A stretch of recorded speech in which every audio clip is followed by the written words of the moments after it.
Utah. This is News Talk 107.3 FM and 750 AM. KOAL. Price. Welcome to the KOAL High School Baseball Game of the Week.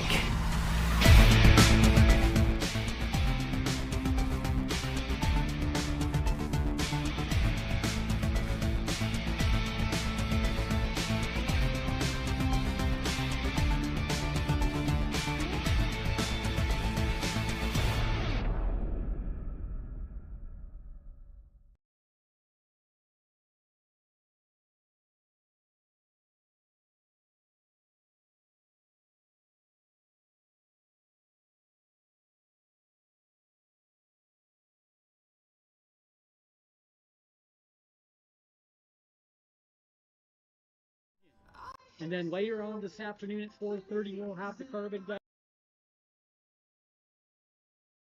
matchups today. Two very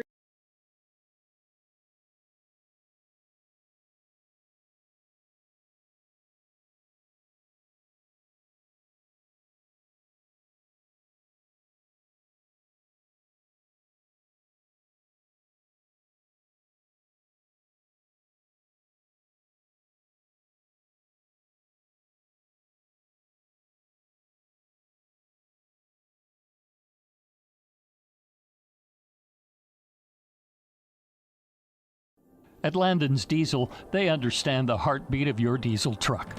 Whether it's the rig that powers your livelihood or the everyday vehicle that drives your life, the trained technicians at Landon's Diesel are here to keep you rolling. Plus, with 24-hour towing service, support's just a call away, anytime, day or night. Drive into Landon's Diesel for expert care tailored to you and your truck, because when your diesel needs expertise, Landon's Diesel is always here. The more things change, the more they stay the same. Yes, Mr. Automotive has a new building in Huntington. But that just means the services they offer just got better. Detailing and mechanic work are being added to the already great service Mr. Automotive had already offered. And all deals are still done with the owner at the lowest prices possible. New building, same best prices, and more auto services. Go to MrAutomotiveSales.com or stop by the dealership, 21 South Main, Huntington. Mr. Automotive, the best for less. Imagine a smooth, hassle-free journey to the front door of your new home with the Driggs Mortgage Team guiding you every step of the way. Hi, this is Greg Driggs. Our seasoned experts understand the ins and outs of home financing and refinancing. Come visit us at our new permanent address, 8 East Main in Price, where we plan to be a staple for years to come. Start your journey today. Call 801-427-3577, the Driggs Mortgage Team, NMLS. Looking for the perfect mattress? We've got you covered. At Bill's Home Furnishings, we have the largest selection of mattresses in eastern Utah, including the highly rated Serta Perfect Sleeper. And when it comes to price, we're competitive with anywhere in the state. But we're more than just mattresses. From quality furniture and home accessories to reliable appliances, we've got everything you need to make your house a home. Stop by Bill's Home Furnishings today, where selection, savings, and service meet. Right here in eastern Utah.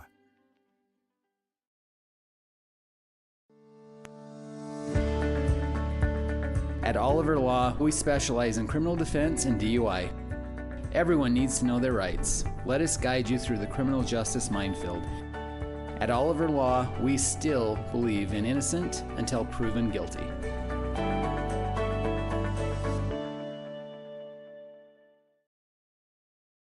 In the heart of Carbon and Emery counties, Quick Realty is here to help you make the right move. Experience the future of home buying with our Matterport 3D tours, giving you an immersive look at your potential home from anywhere. Meet our dedicated team of local professionals, just real people who care, walking you through every step of the way. As a Zillow Premier and Realtor.com specialist, Quick Realty is your trusted expert, handling everything from residential, commercial, and mountain properties to property management. Your dream home is just a call away. Let Quick Realty help you find it.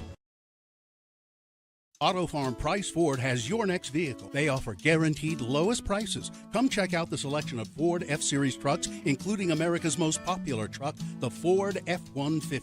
We have them all right here in Price. Stop in and see us for a different experience.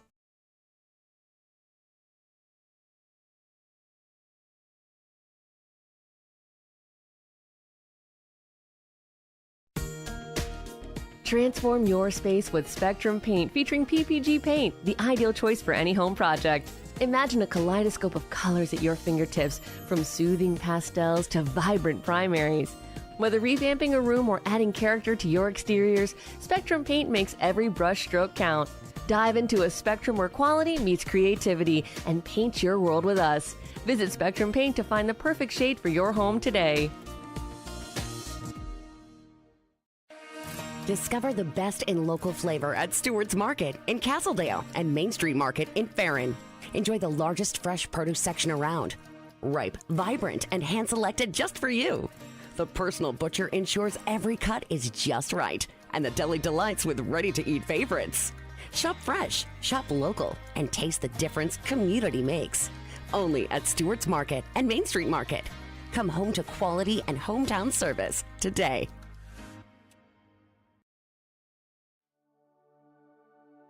At A Perfect Smile, they specialize in transforming your smile with precision and care. From porcelain veneers and dental implants to orthodontics, crowns, and bridges, their expertise covers every aspect of general and cosmetic dentistry. Dr. Jackson and his team are here to address even the most challenging dental concerns, helping you achieve a smile you'll love. Ready for a smile makeover? Call A Perfect Smile today, 637-2100, to schedule an appointment.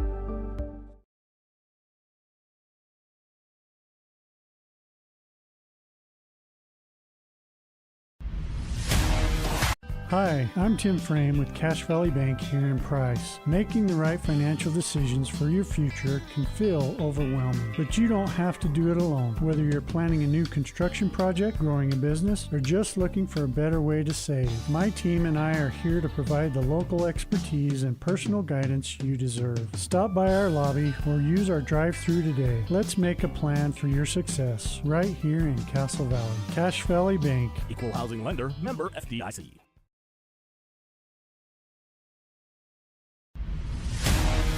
You're listening to Emery High School Baseball on KOAL 107.3 FM and 750 AM.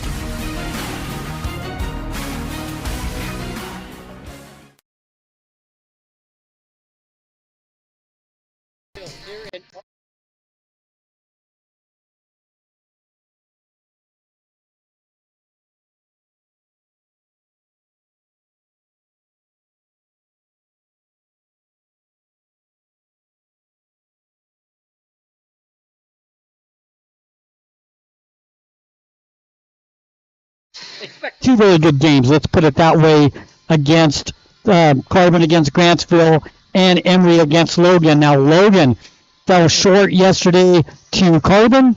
Emery fell short yesterday against Grantsville. Both 10-run games.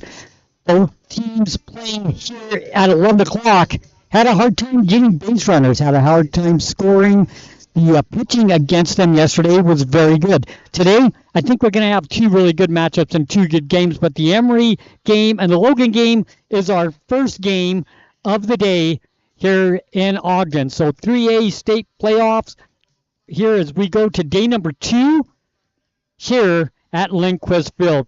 Once again, game number 1, Emery and Logan. Game number 2 at 4:30, Grantsville Carbon will be here for both of those games. So sit back, relax once again. Just like yesterday, enjoy high school baseball here on KOAL 107.3 FM, 750 AM. No other place you need to be than right here. Two great games coming today. We'll take a quick break here on the Landon's Diesel Service pregame show. When we come back, Aiden Mortensen will join me. We'll talk a little bit about today's first matchup when we come back. At Landon's Diesel, they understand the heartbeat of your diesel truck. Whether it's the rig that powers your livelihood or the everyday vehicle that drives your life, the trained technicians at Landon's Diesel are here to keep you rolling. Plus, with 24-hour towing service, support's just a call away, anytime, day or night. Drive into Landon's Diesel for expert care tailored to you and your truck, because when your diesel needs expertise, Landon's Diesel is always here. Plumbing issues don't happen every day, but when they do, it's good to know that there's a plumber you can trust right here in the Castle Country. The Swell Plumber has over 30 years of experience and has proven that he's reliable. Here's what some customers have said about the Swell Plumber. Kurt was amazing. He came out to the house the same day and got quotes to us very quickly. Kurt kept in touch with us with updates as things progressed. I was definitely pleased. For residential and commercial plumbing, go to theswellplumber.com and book your appointment today. Emery High School baseball continues on the home of the Spartans. News Talk 107.3 FM and 750 AM KOAL. Welcome back to the Landon's Diesel Service pregame show.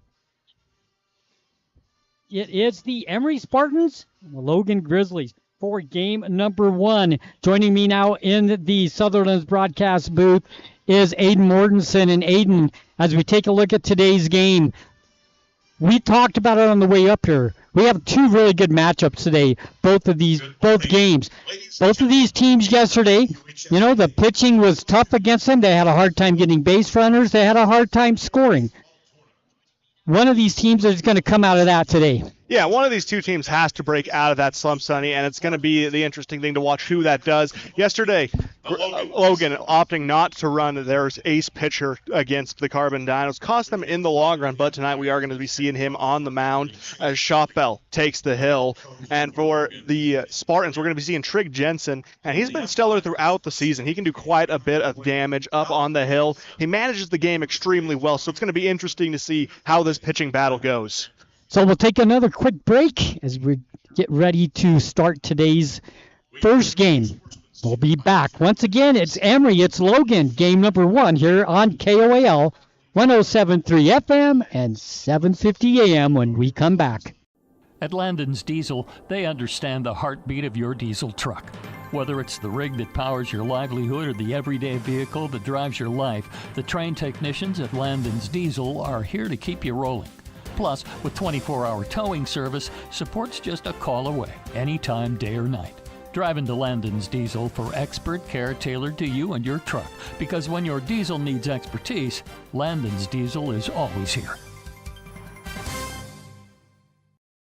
When your comfort is on the line, trust the experts who care. At Air Temp Heating and Cooling, we've been dedicated to keeping Castle Country cozy since 1999. Our certified technicians are ready with 24/7 emergency service and the latest knowledge in heating and cooling technology. As a proud Bryant authorized dealer, we'll do whatever it takes to ensure your home or business stays comfortable year-round. Call Air Temp Heating and Cooling today at 637-4468. At Castle Country Vet, they believe every pet deserves a touch of love and expert care. You can trust Dr. Harmer and Dr. Kelly. They're not just veterinarians, but passionate pet lovers, dedicated to nurturing your furry friends like family. From routine checkups to emergency interventions, you and your pet will experience compassionate, professional care every step of the way. Let Castle Country Vet help your pets lead the happiest, healthiest lives. Call Castle Country Vet today, 637-5797, because love is a four-legged word. At Landon's Diesel, they understand the heartbeat of your diesel truck. Whether it's the rig that powers your livelihood or the everyday vehicle that drives your life, the trained technicians at Landon's Diesel are here to keep you rolling. Plus, with 24-hour towing service, support's just a call away, anytime, day or night. Drive into Landon's Diesel for expert care tailored to you and your truck, because when your diesel needs expertise, Landon's Diesel is always here.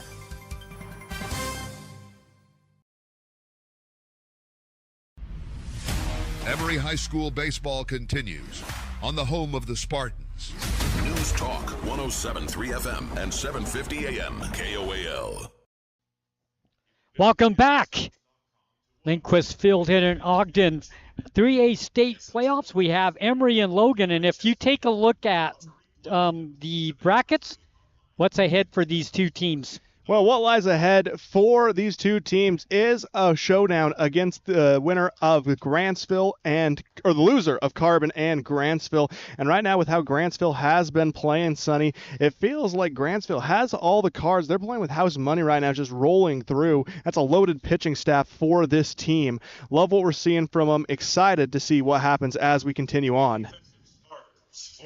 So we're ready for the start now. The Emery Spartans are the road team for this game today. As we take a look at the lineup, Starting off, number 12, senior Bo Stilson. Playing right field, he'll lead off. Trig Jensen pitching. Starting pitcher for Emery today, number 24, the junior. Number 22, Peyton Nielsen, left field, will bat third. Junior, number 7, Garrett Conover, playing center field, will bat fourth. Ben Johansson will bat fifth, playing first base. Number 34, Drake Stilson, playing third. He'll bat sixth. DH Easton Stoker, wearing number 25, batting seventh. Tice Larson, 8. He will play catcher. And batting ninth, Bronx Olson, the shortstop. Where's number 20? Bodie Norton playing second base. That's the Emery starters. And once again, pitching today for Logan. Starting pitcher, Marcus Shotbell. Yeah, it's going to be a fun tournament. Sonny, this is a loaded lineup for Emery. They do quite a bit to try and get things done. Hitting .282 on the season as a team. Love what we've been seeing from the Spartans, especially as of late. Their lone offensive slump lately has come against the like of, again, the Grantsville Cowboys, defeating them 11-1 yesterday. But even in that game, Sonny, Emery had their opportunities in the top of the first inning. They had a bases-loaded situation, unable to convert on it. Absolutely. We talked about that after the end of the first inning. That was a situation where they had an opportunity and they didn't take advantage of that in the first inning. You know, and it was so devastating because with Jordan Fawson on the mound, you figured he wasn't going to have many more innings like he had that go around, and because of that, the Spartans had to head back to the dugout with a lot of regret left on the field. Now looking to remedy that as Stilson steps to the plate.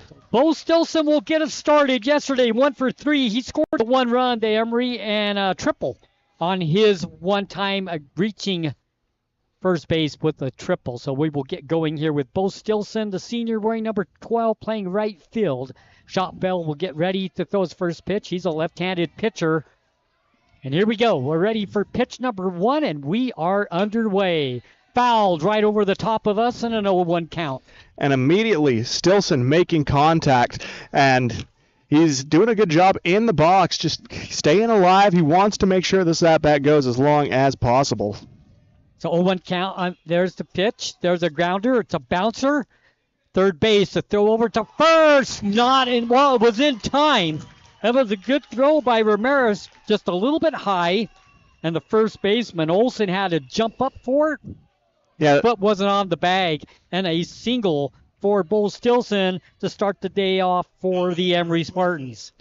And, you know, it's always exciting to see what plays like that, but a little too much elevation from Olson results in the hit for the Spartans. Starting pitcher number 24, Trig Jensen, up to bat. He was 0 for 2 yesterday, hit by a pitch. Shows bunt, fouls it to the backstop, and a 0-1 count. And it looks like Emery trying to advance Stilson at 2-2 by any means necessary. However, if they do kind of lull him into a false sense of security, Stilson is liable to go and try and steal. So we got an 0-1 count. Runner on first for the Emery Spartans. Leadoff batter on base. Good way to start. Shotbell looks over at first. Takes a long look. Pitch high and a ball and a 1-1 count.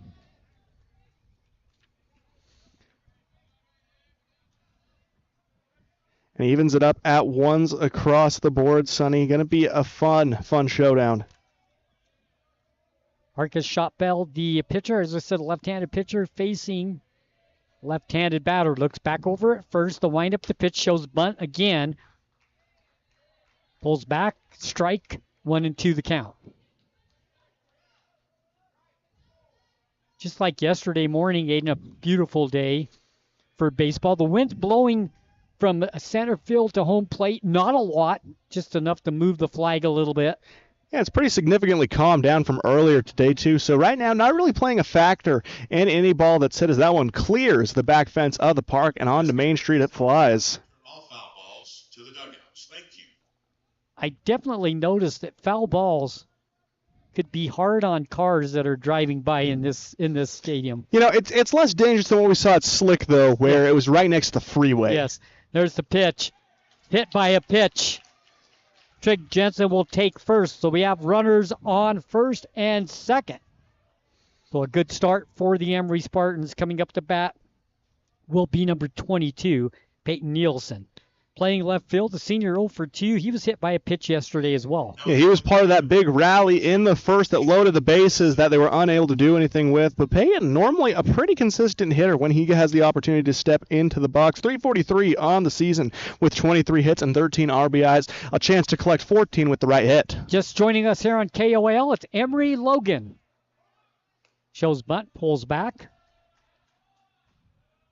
And a ball and a 1-0 count. 3A state tournament play.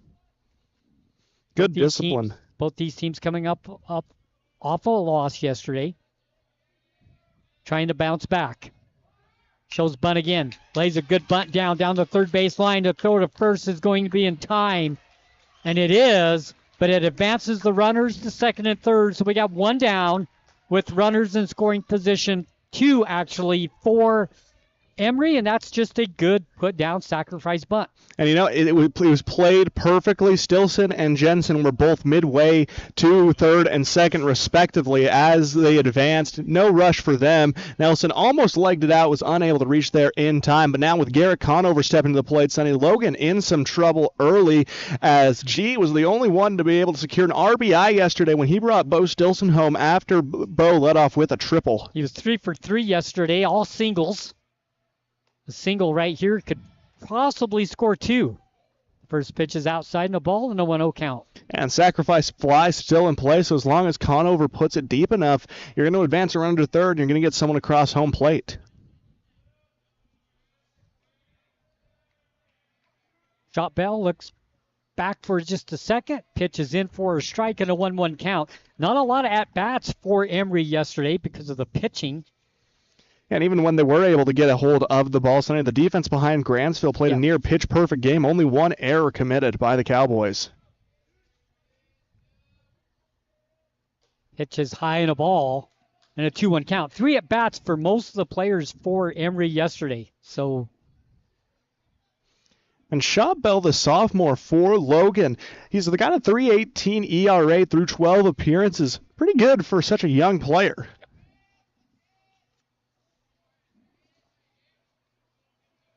Gets the sign. The lefty looks back at second just for a second. The windup in the pitch. Swing and a miss by Conover. We got a 2-2 count.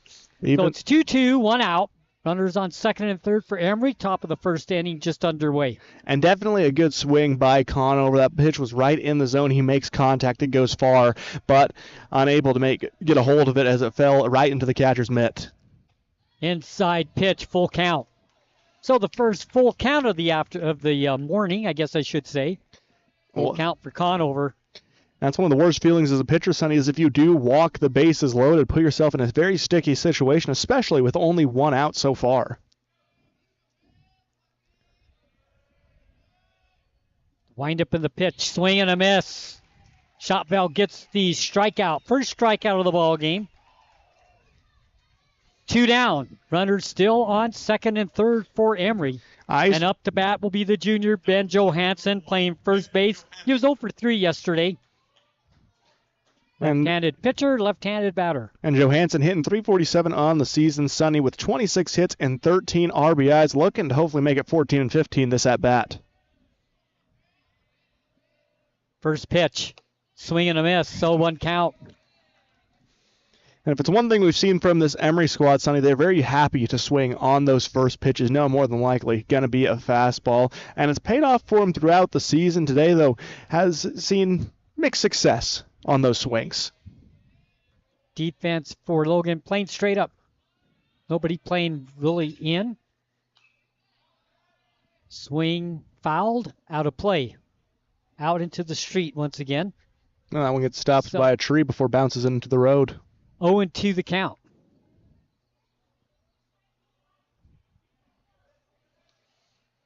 I think it's a testament to how hard these balls are both being thrown and hit if they're carrying that far over the backstop, over the rest of the stadium. Fly ball fouled out of play again over the top of us, so the count remains 0-2. Johansson doing a good job staying alive and trying to run up that pitch count early. Because we talked about it before, Sonny, that pitch count is your worst enemy as a manager in the state playoffs. 0-2 count, 2 down, runners in scoring position, second and third. Swing and a miss, and Logan gets out of the inning without allowing Emery to score a run. And ice water in the veins of Shot Bell. He's got runners on third and second. That's a lot to weigh on your mind, especially as a young pitcher.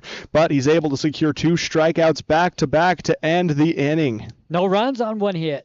No errors. 2 left on base.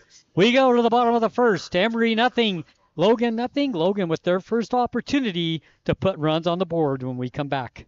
At Castle Country Vet, they believe every pet deserves a touch of love and expert care. You can trust Dr. Harmer and Dr. Kelly. They're not just veterinarians, but passionate pet lovers, dedicated to nurturing your furry friends like family. From routine checkups to emergency interventions, you and your pet will experience compassionate, professional care every step of the way. Let Castle Country Vet help your pets lead the happiest, healthiest lives. Call Castle Country Vet today, 637-5797, because love is a 4-legged word.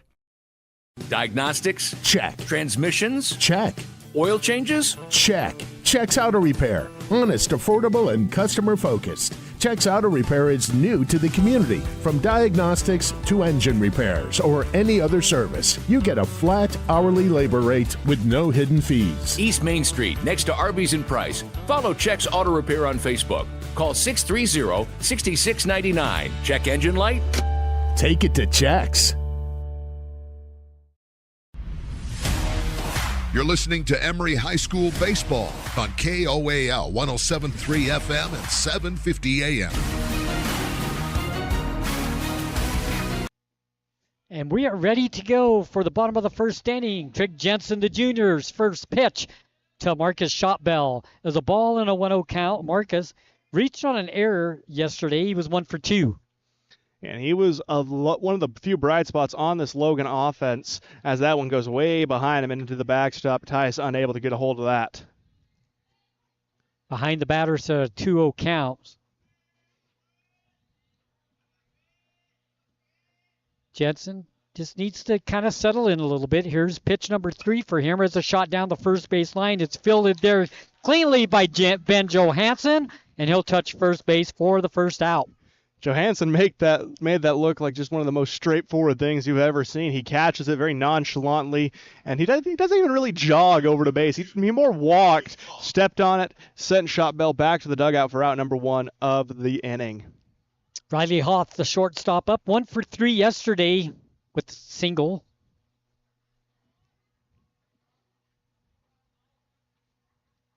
Bottom of the first inning here. 0 to nothing. I'll get it out here. Nothing. The score. There's the windup in the pitch by Jensen to the backstop. Fouled away.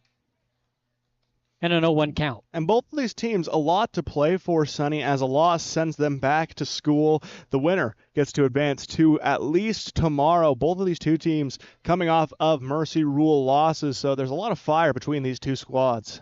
0-1 count. The windup the pitch by Jensen. Fly ball going down the first base line. Is it going to stay in play? No, it goes out of play for a strike and an 0-2 count. And Jensen does a good job, again, at just controlling the pace of the game. He dictates these batters where he wants them, where they're hitting the ball. He controls the ball so well, and it shows in his statistics, as he has a 1.84 ERA, a 2.3 win-loss ratio through 11 appearances, even has a save to his name. Fly ball right field. Playing it well is Stilson, and he comes up with the catch and out number 2. When the ball gets struck out into right field, Sonny, it takes a miracle for it to avoid the glove of Bo Stilson. He covers the entire right field, as well as playing over to center quite a bit. He's got the speed to turn plays that most other players just wouldn't have the opportunity to. 2 up, 2 down. A couple of good defensive plays for Emery. And up now, Graydon Olson, first baseman, 1 for 2 yesterday.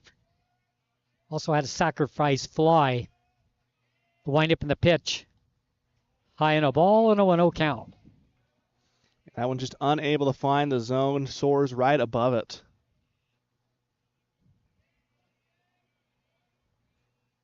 Jensen working quickly. Little bouncer, hard bouncer, right back to Jensen. He filled it like it was nothing. Throw over the first base to Johansson for the out. That's a 3 up, 3 down. Now they made contact, but that's good pitching because all the contact that was made were easy outs for the Emery defense. And Emery playing really relaxed right now as well. Everyone who was able to make a play that inning did so calm and collected. It was incredible to watch. No run, no hits, no errors, nobody left on base. As we go to the top of the second, we're tied at 0. Emery up to bat when we come back. Discover peace of mind with Don's Hometown Insurance, now even closer to home at their new location, 58 West Main Street in Price. Connect directly with friendly agents ready to tailor a package just for you. Imagine bundling your home, auto, and life insurance, simplifying your life while maximizing your savings. Experience personalized service designed to protect what matters most to you. Visit Don's Hometown Insurance today and feel the difference.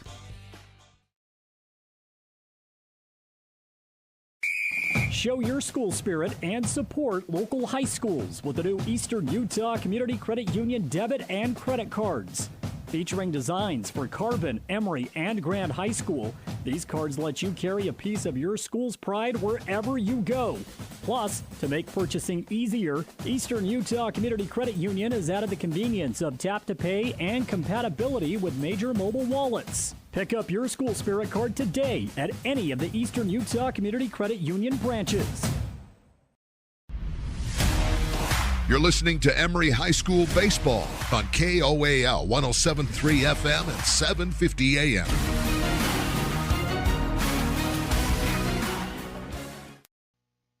Leading off to start the second inning, Drake Stilson lays a bunt down the third base line, and you can't do it any better than that. And he reaches first.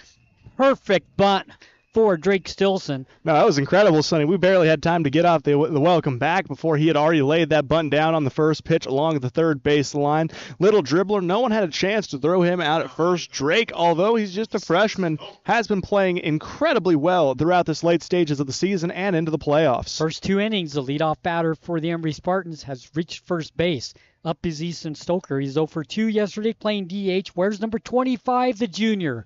Shotbell looks over at first. Throws his first pitch for a ball and a 1-0 count. And they were trying to keep Stilson in check. It's a good job behind the mound by Guerin. He's popping up. He faked the throw to first. Keep Stilson honest. Stilson with a small lead over at first. They'll throw over there. No play over at first, but he's not taking a very big lead, but Shotbell's going to let him know he's got his eye on him. Well, it's because Drake Stilson is a bit of a speedster, Sonny. The kid is fast. Only 2 stolen bases on the season, but as you saw in that bunt, he's got the speed behind him where he could be stealing at a pretty high clip if he gets the go-ahead. Pitch high, 2-0 count. Shotbell falls behind Stoker. So we got a 2-0 count with a runner on first. Nobody out here in the top of the second inning. I think the immediacy of the bunt by Stilson caused some chaos in the mind of Shotbell. Normally, not expecting someone to get on base that quickly into an inning. Scoreless first inning, tied at 0. Swing and a miss and a 2-1 count.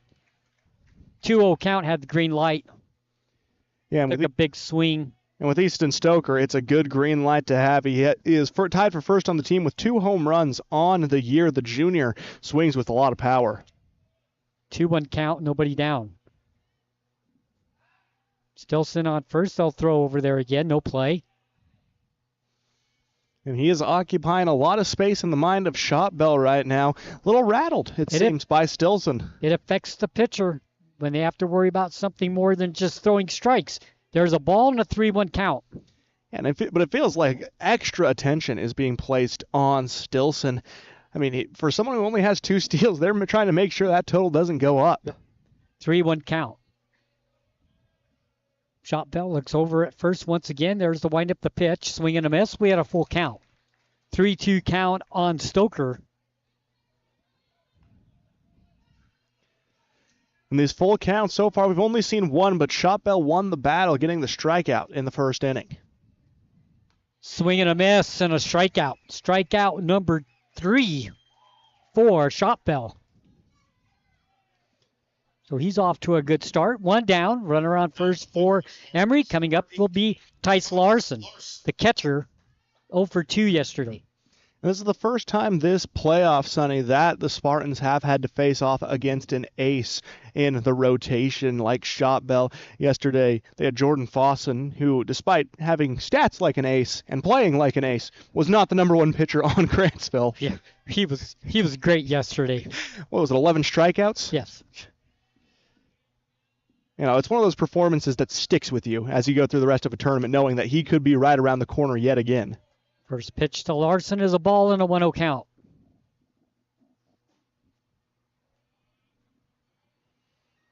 One down, runner on first for Emery. Emery wearing their gray uniforms with the gold lettering, all white with red hats for Logan today. There's a fly ball left field. That's hit well. Is it going to stay fair? It goes foul. Right at the last second. It goes foul and hits the wall. That would have been extra bases if that stayed fair. Just fouled down the third base line. And that's the hard thing about that left field corner along the third base line. It's a coffin corner. If you can hit the signage, it's going to stay fair, and you're going to be able to turn a pretty good play. However, just inches to the left is the netting and the foul pole. If you go too far that way, not going to help you. And without the wind blowing right now, it didn't have any effect on the play. That was just an unfortunate break. 1-1 count. Pitch gets the corner. We have a 1-2 count on Larson. So we got a 2-1 count with one down. After this pitch, we'll talk a little bit about the dynamics of this field. There's the pitch fouled over the top of us. Count remains 1-2. Now, if you look at left field, down the line, it's 335, but a very high wall. Left center, 387. Right center, 390. And if you look at right field, it's 373.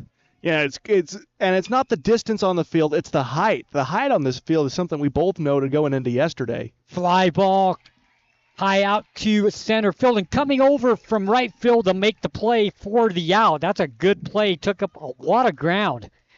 It's Hernandez. Nice play. That was a really good grab by Hernandez. Has to sprint over, yanks it out of the air, and gets the out for the Grizzlies. Now, again, a situation where Emery more than likely going to strand a base runner given the current situation. With 2 outs, only a runner on first. It's going to take a lot of work to get him home. Pitch outside and a ball, 1-0 counts. We got 2 down, runner still on first, both innings. Emery's got the leadoff batter on base. So far here in the second, they haven't been able to do anything with him. He sits on first as well. Fouled out of play over the top of us, 1-1 count. Are you surprised that they have not sent Stilson yet? Honestly, yeah. They've stopped devoting as much attention to him as they did as soon as he got on first. And now he's able to take a pretty decent lead. I think he'd be okay to try and steal. But, of course, with Shot Bell staring him down, it does add some extra consideration. But you and I share the same philosophy on base running at the high school level. We think it's better to be aggressive than to stay complacent and put. Ball count, so it's a 2-1. 2-1 count with 2 down. Shopfell's pitches high, 3-1. Count 3-1 with 2 down. Runner on first for the Emery Spartans. That is Drake Stilson with that excellent bunt that he put down. Here's a base hit right over the top of the shortstop out in left field. And for Bronx, only 8 at-bats this season leading up to that point with 1 hit. Collects his second in a much-needed manner. Hits the single to advance Stilson to second. A runner in scoring position again for Emery, who's looking to go on a 2-out rally. So the junior shortstop keeps the inning alive. Nice play by Bronx Olson. Beautiful base hit right where he needed to put it. Runners on first and second now with 2 down, and up Bo Stilson. He singled in the first inning, so he's 1 for 1 today. If you're Emery, you're excited to see Bo up in this given situation. 2 outs, runner in scoring position. You feel pretty good about your chances. Shows bunt, makes contact over the catcher's head and falls to the ground for a strike and an 0-1 count. It's been an interesting playoffs for bunt so far, Sonny. We've seen them go very well. We've also seen them go very poorly. The Dinos the other day bunting into a double play. So we've seen it go very well, but also not so well for some teams. Pitch by Shotbell. Fouled out of play in an 0-2 count. If you have a player that can lay down bunts, that's an advantage. I'll tell you what, because it's an art to be able to lay down a bunt. No, it is. It looks like it's going to be the simplest thing in baseball. All you got to do is hold it out and make some contact. But no, there's so much more nuance that goes into it. 0-2 count, 2 down. The pitch in the dirt gets past the catcher. Runners will advance. So runners on second and third with 2 down for Emery, and an opportunity here once again to put runs on the board. This is the same situation last inning. They had runners. They had runners on second and third last inning. Yeah, hopefully you can break the trend here and bring someone across home plate. Emery has had the opportunity. They just haven't been able to convert this playoffs. Swing and a miss for strike 3, and once again, Emery will leave 2 runners on board, both of them once again on second and third. So no runs, 2 hits, no errors, 2 left on base as we go to the bottom of the second inning. We are tied at 0 with Logan up to bat when we come back. Hey there, food lovers. It's Bill Hicks from Farlano's Cafe, your new favorite spot for breakfast, lunch, and dinner. Whether you're craving a hearty omelet, a fresh salad, our golden curly fries, or our mouth-watering pastas, we've got you covered. And we're open 7 days a week. So come on down to Farlano's Cafe, where every meal is a celebration. Remember, it's where the locals eat. Visit us at Farlano's, where great food and great company come together. See you soon. I was hoping to talk to someone about updating my insurance policy. I am able to understand complete sentences. That was a complete sentence? I didn't understand that. Why can't I just talk to a person? No one talks to humans anymore. Sometimes humans are just more helpful. I hear you. Why don't we review your coverage with a super check? Farm Bureau Financial Services. It's your future. Let's protect it. Contact Farm Bureau agent Jill Jensen in Price today. You're listening to Emery High School Baseball on KOAL 107.3 FM and 750 AM.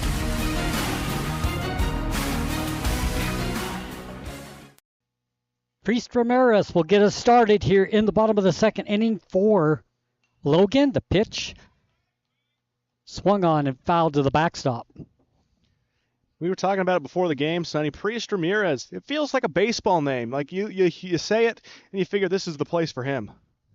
1 for 3 yesterday. His hit was a single. Jensen's pitch. Fly ball left field, coming in to make the play.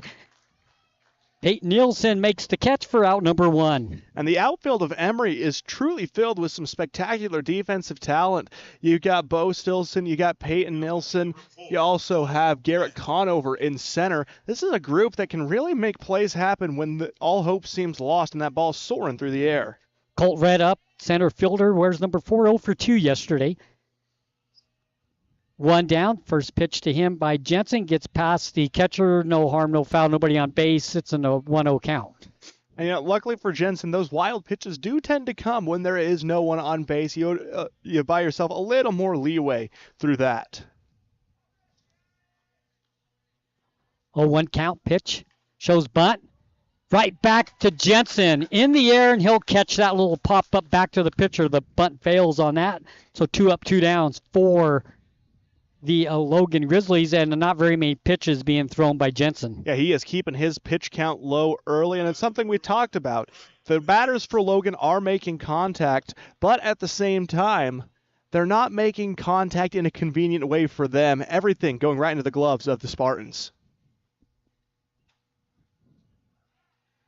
First pitch for a strike to Venegas, who was 0 for 3 yesterday. Yeah, stepped onto the mound in relief. His first relief appearance of the season, Sonny. Dinos took full advantage of that. Swing and a miss and an 0-2 count. So Jensen gets ahead of the batter with an 0-2 count with 2 down. Well, you look at him, he's only a sophomore, but he's showing a lot of raw natural talent for the sport. Through, now about 12, this is his 12th at-bat.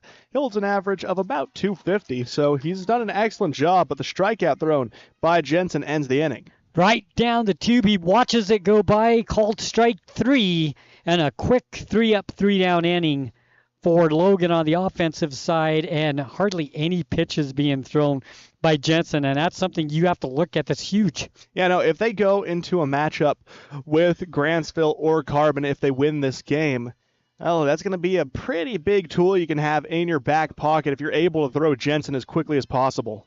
No runs, no hits, no errors, nobody left on base. We go to the top of the third. We're knotted at 0, and we come back.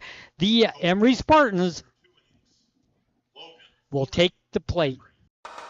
Discover the strength and beauty of Flawless Sheeting's metal siding and roofing solutions. Designed to endure and crafted to conserve energy, the products offered by Flawless Sheeting ensure your home not only looks good, but feels good too. Plus, they come with a 40-year warranty. Enjoy superior durability and enhanced comfort year-round with new roofing from Flawless Sheeting. Ready to upgrade? Call Flawless Sheeting at 636-7300 and elevate the way you live. You see your friends with their new travel trailers, four-wheelers, and side-by-sides. They're living the dream, right? Well, it doesn't just have to be a dream. You can start living that same dream life today by starting your new career with GMS Mine Repair and Maintenance. GMS is hiring mechanics, electricians, fabricators, experienced and inexperienced miners. They offer high starting wages, benefits, a 401k, and vacation pay. Local jobs are available. Apply today. Email your resume to kbarker@gmsminerepair.com. The dream can be yours with GMS Mine Repair. Emery High School baseball continues on the home of the Spartans. News Talk 107.3 FM and 750 AM KOAL. Greg Jensen will lead us off here in the top of the third inning. The pitch by Shop Bell is high in a ball and a 1-0 count. And Jensen trying to do himself some favors at the plate today. Emery has had opportunities in both the first and the second inning. They just haven't been able to capitalize with runners on third and second, both go-arounds.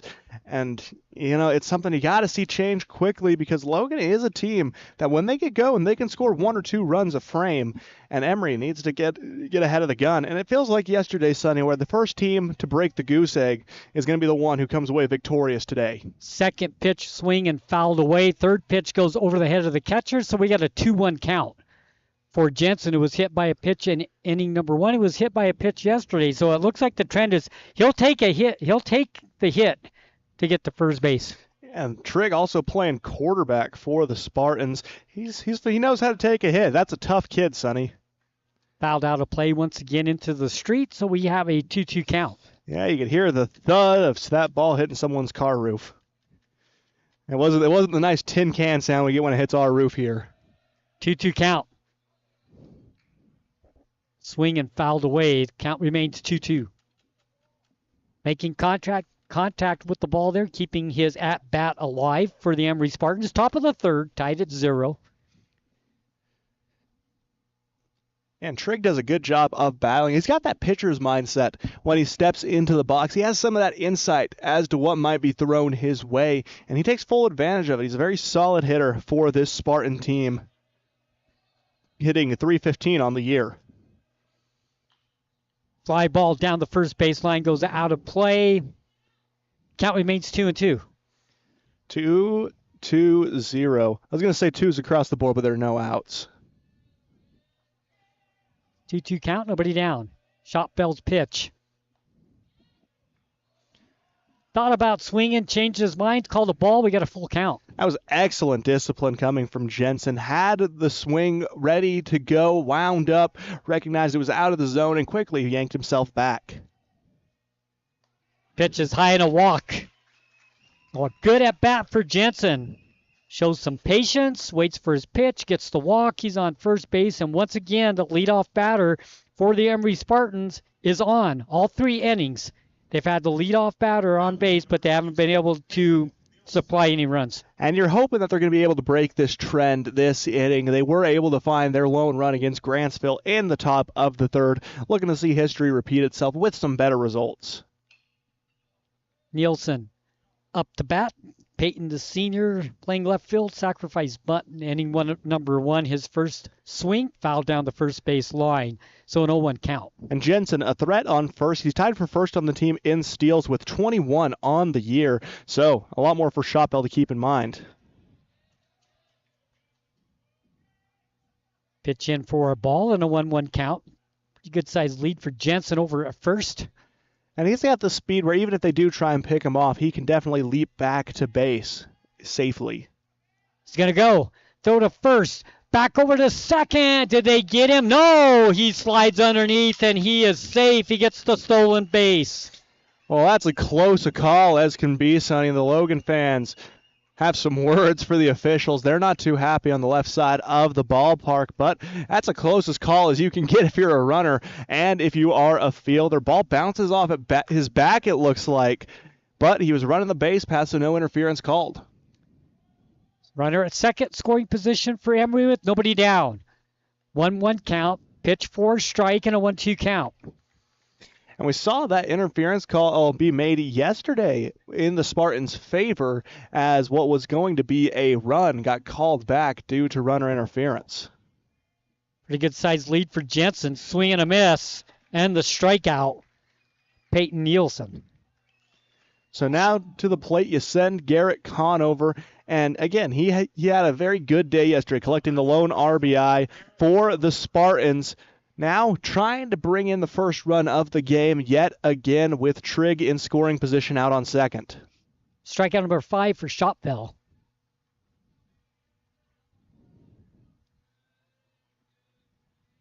Pretty impressive in the top of the third inning with 5 strikeouts to wind up the pitch outside and a ball, 1-0 count. Yeah, those are statistics you're not going to scoff at. He has put on a pretty good show in his sophomore campaign, and he's continuing that momentum into the postseason. Honestly, I still don't understand the rationale of not throwing him yesterday. He is a game changer up on the hill. Even when the situation gets tough, he's been able to escape twice in a row. Outside and a ball, 2-0. Yeah, he's pitched to 12 batters, got 5 strikeouts. So almost 50% of the batters he's faced today, he's struck out. Again, only a sophomore is Shopville. He has been lights out all season long. This is not something we see just a postseason resurgence. This is what he's been doing all year long. Pitch high and a ball. Falls behind 3-0, however, to Conover. On deck for Emery, Ben Johansson. So 1 down, 3-0 count. Runner on second, advantage Emery. And Shopville on the season leads the team in strikeouts by a pretty hefty amount, Sonny. He threw 74 coming into this game. Now his total up to 79. One more brings him to the big 80 mark. And the pitch, ball and a walk. So 2 out of the last 3 batters for Shopville he's put on base. With walks, the runners on first and second both walked. Still 1 down, and up the bat is the first baseman, Ben Johansson. He was 0 for 3 yesterday. See if he can get going here today in the top of the third inning. A base hit right here for the Spartans would be huge. And Johansson with 26 hits on the year, 5 of them being for extra bases. You're hoping he collects another one here. Lays down a butt. It's an excellent butt. Throw to first in time for the out, but it advances the runners. They throw to third. It bounces off the third baseman. 1 run scores for Emery. So the bunt worked out. Not the way it was planned, but it worked out, and a run comes home for Emery. Yeah, no, you couldn't have drawn that one up, Sonny. Literally, there was so much chaos involved in that play. The throw to first for the out. Jensen overshoots third a little bit, and it gets to a point where he just has to commit and continue running. Some fumbling in the field by the Grizzlies results in him being able to cross home plate, and while that's happening down there, Conover recognizes his opening, sprints over to third. So the Spartans able to get their score up on the board first. Swing and a miss. Drake Stilson had that beautiful bunt for a single in inning number 2. And that last play is a play, but do you maybe just run the ball in and let him go back to third with 2 outs? I think you do. But in a situation like that, you're more focused on trying to get the out. You understand why they did what they did. But we have the gift of hindsight here up in the booth. Well, yeah, it's easy to second guess when you're up here. I mean, you're not on the field. The action isn't happening at the time. Yeah. I agree. We have a balk, and the run will come in. Bad goes to worse for the Grizzlies as another run trots across home plate. Conover able to get his first run scored of the tournament. So Emery has 2 runs on an error and a balk. Well, that's something Logan does not want to do on the defensive side. No, that's some of the worst ways you can be giving up runs. Errors, balks. That's the worst thing you can be doing right now, especially in a game that up to this point was pretty contested defensively. Especially in this tournament play when you're watching how many pitches your pitcher has to throw and you're giving runs away like that. Strike, swing and a miss, and a 1-2 count to Drake Stilson. His pitch fouled over the top of us. The count remains 1-2. And yeah, Emery's had a pretty good inning in terms of just getting on base and then taking advantage of any opportunity that presented itself. Shot down the first base line. Fielded cleanly there by Olsen. He'll make the tag on first base and that'll end the inning, but not before the Emery Spartans score a couple of runs. Yeah, and it comes back to taking advantage of opportunities. If Conover doesn't recognize that he has an opening to try and take third as Jensen is sprinting home on that bunt play, well, then he's not going to be able to advance across home plate and score a run on the box. So Emery had a sequence of things go well that they had in their control, but then unforced errors by the Grizzlies was what helped bring them across home plate. 2 runs on no hits, 1 error, and nobody left on base. And we go to the bottom of the third, and the Emery Spartans now have the advantage. They're up 2-0. Is this one of those games that you kind of get the feeling that the team that takes the lead early might just be able to hold on to that lead? I think that was going to be the case coming into this game regardless, but with how demoralizing the way the Spartans scored those runs was, I feel like this 2-run lead probably in the minds of the Grizzlies feels closer to a 4-run lead because those were 2 runs they didn't think they were going to be giving up. So the mental impact of those mistakes coming through, I think that's something we're going to see in their play going forward. Yeah, I mean, you got 5 strikeouts by Shotbelt, but then you look up at the scoreboard and they trail 2-0. Yeah. And it's only the 3rd inning with 5 strikeouts. And up to that point, they've done a great job in escaping from jams. Both the 1st and the 2nd inning, runners on 3rd and 2nd, they escape unscathed, but the cracks start to show in the 3rd. The Spartans cross home plate twice. DH number 28, Corey White, takes the plate for Logan. Here's the wind-up, the pitch. High and outside for the ball, and a 1-0 count.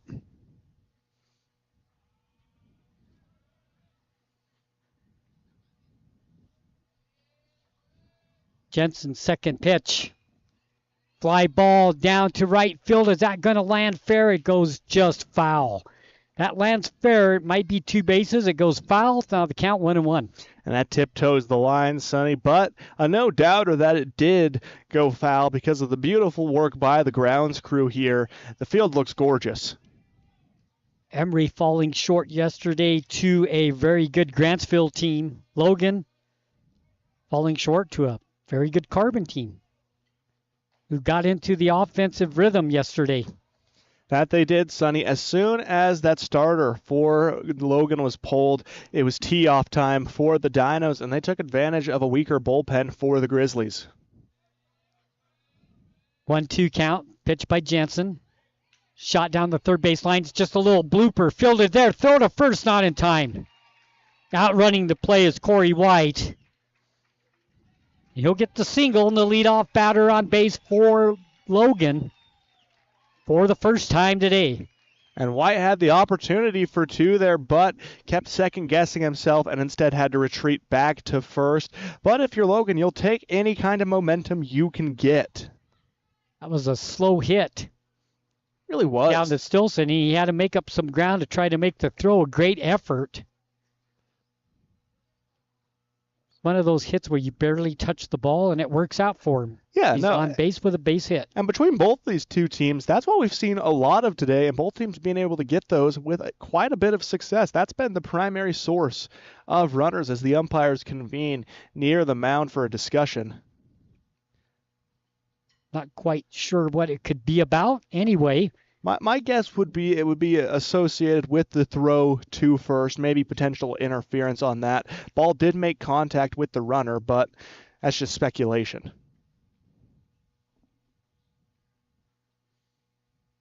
But no, we always talk about, we love how the officials work together as a unit. It's hard to call a game by yourself, and luckily these guys recognize they don't have to do that. So take a second, get together, make sure it's right. Yeah, and especially when the stakes are as high as they are in the single loss bracket, you want to make sure every call you're making is the correct one, and you're never going to be able to get that level of perfection. But the fact that they care enough to stop the game and talk things over, it really is a testament to how seriously they're taking this. Well, they don't have the luxury of video. A little bit different. Yeah, it's not like the professionals. We can't just challenge it and have the call brought up on the big board. As fun as that would be. Now I think something is going to change. And now the umpire's walking over to... I don't think it's going to stay the way it is. Yeah, manager Ron Shotbell gets the conversation. He doesn't look too pleased with the outcome, and they're sending the runner back home.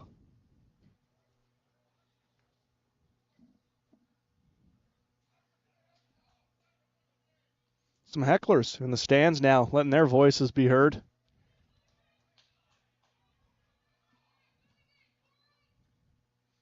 Going to let him go back to the plate? I'm not sure. No, I got honestly nothing. What happened. I got nothing. Sorry, I don't. I wished I could tell you, but I don't. He's going back to the plate. That's a long walk back from first, too, knowing that you thought you were there safely. You thought you did everything right, but the umpire sees something that forces you back. Count goes back to 1-2.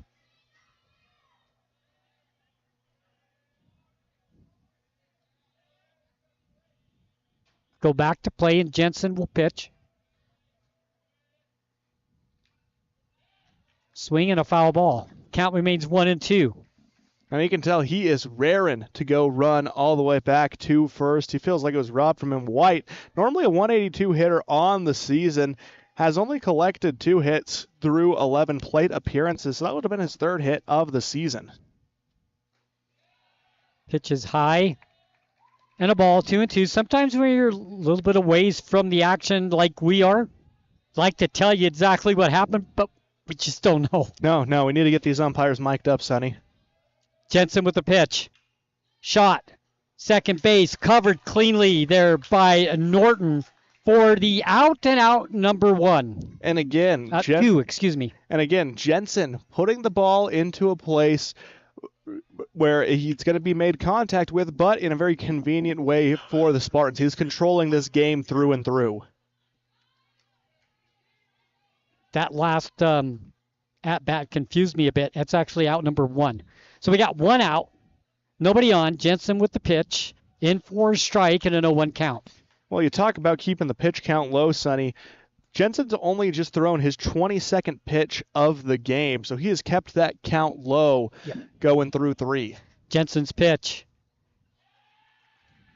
Hit the batter, so taking the base will be Guerin.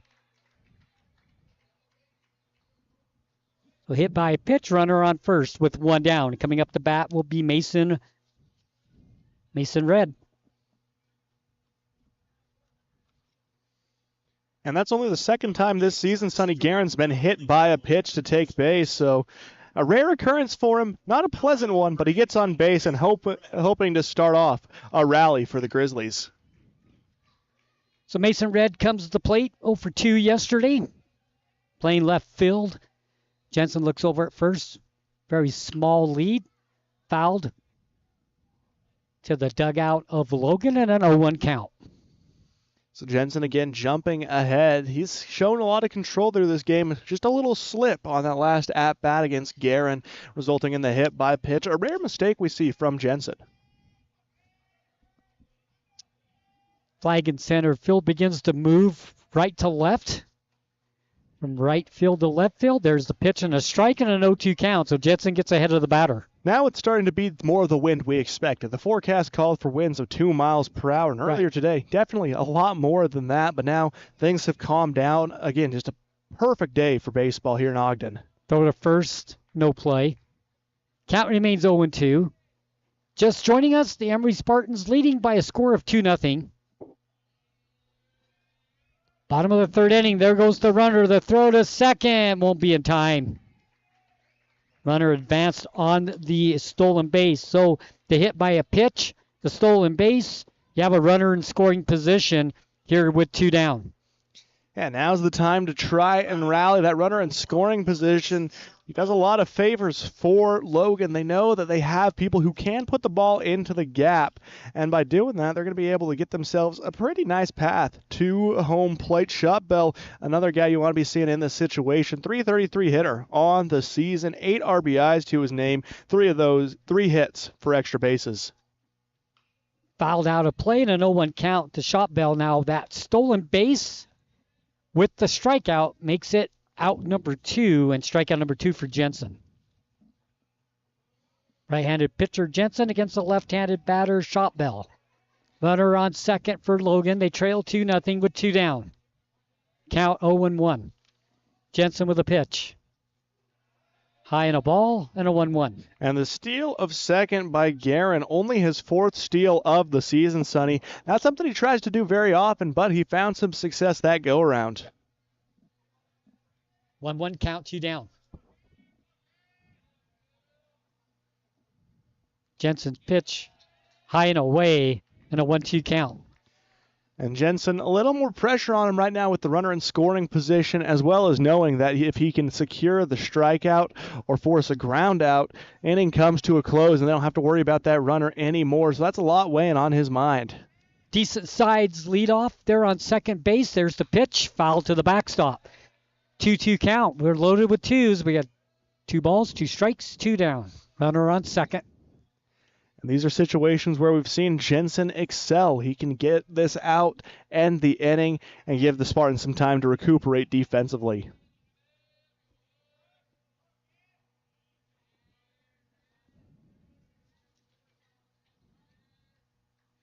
Jensen with a pitch.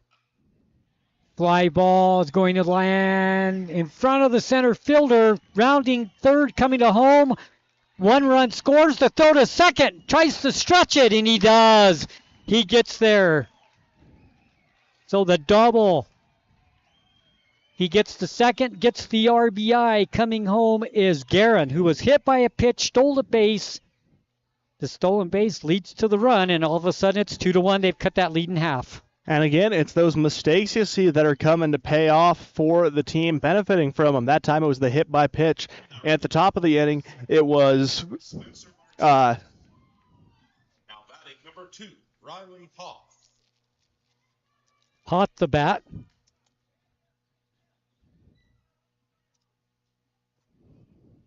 Martinez comes in to pinch run on second. Jensen. Fly ball, center field, going back to try to cover this as Conover makes the catch right at the warning track for out number 3. Well, when the ball made contact with the bat, Sonny, it let out a crack that made you think that one was going to be soaring into the next area code, but not enough power behind it as it just goes soaring up and into the glove of Conover to bring the inning to a close. Only 1 run bleeding through for Logan. Yeah, 1 run. They got 1 run on 1 hit, no errors, 1 runner left on base. 1 run on 1 hit, no errors, 1 runner left on base for Logan, and they've cut that 2-0 lead in half to 2-1. Yeah, and just a great showing by the Spartans when the going got rough. Shotbell doing his best, though, to help will Logan back into this game. He does just that with the double, bringing in Guerin for the run. So we'll take a break. When we come back, it'll be time for the top of the 4th inning. 2-1 Emery with the lead when we come back. What the Utah Miners Hospital offers is relatively unique in the country to help take care of people who have really dedicated their careers, their lives to hard work. I have torn rotator cuffs in my shoulders. Honestly, I don't remember everything I've had done. I think I've had to wait 10 minutes one time. It's amazing that there's a fund out there. You have no medical bills. If you're ready and you need us, please give us a call. We're happy to help.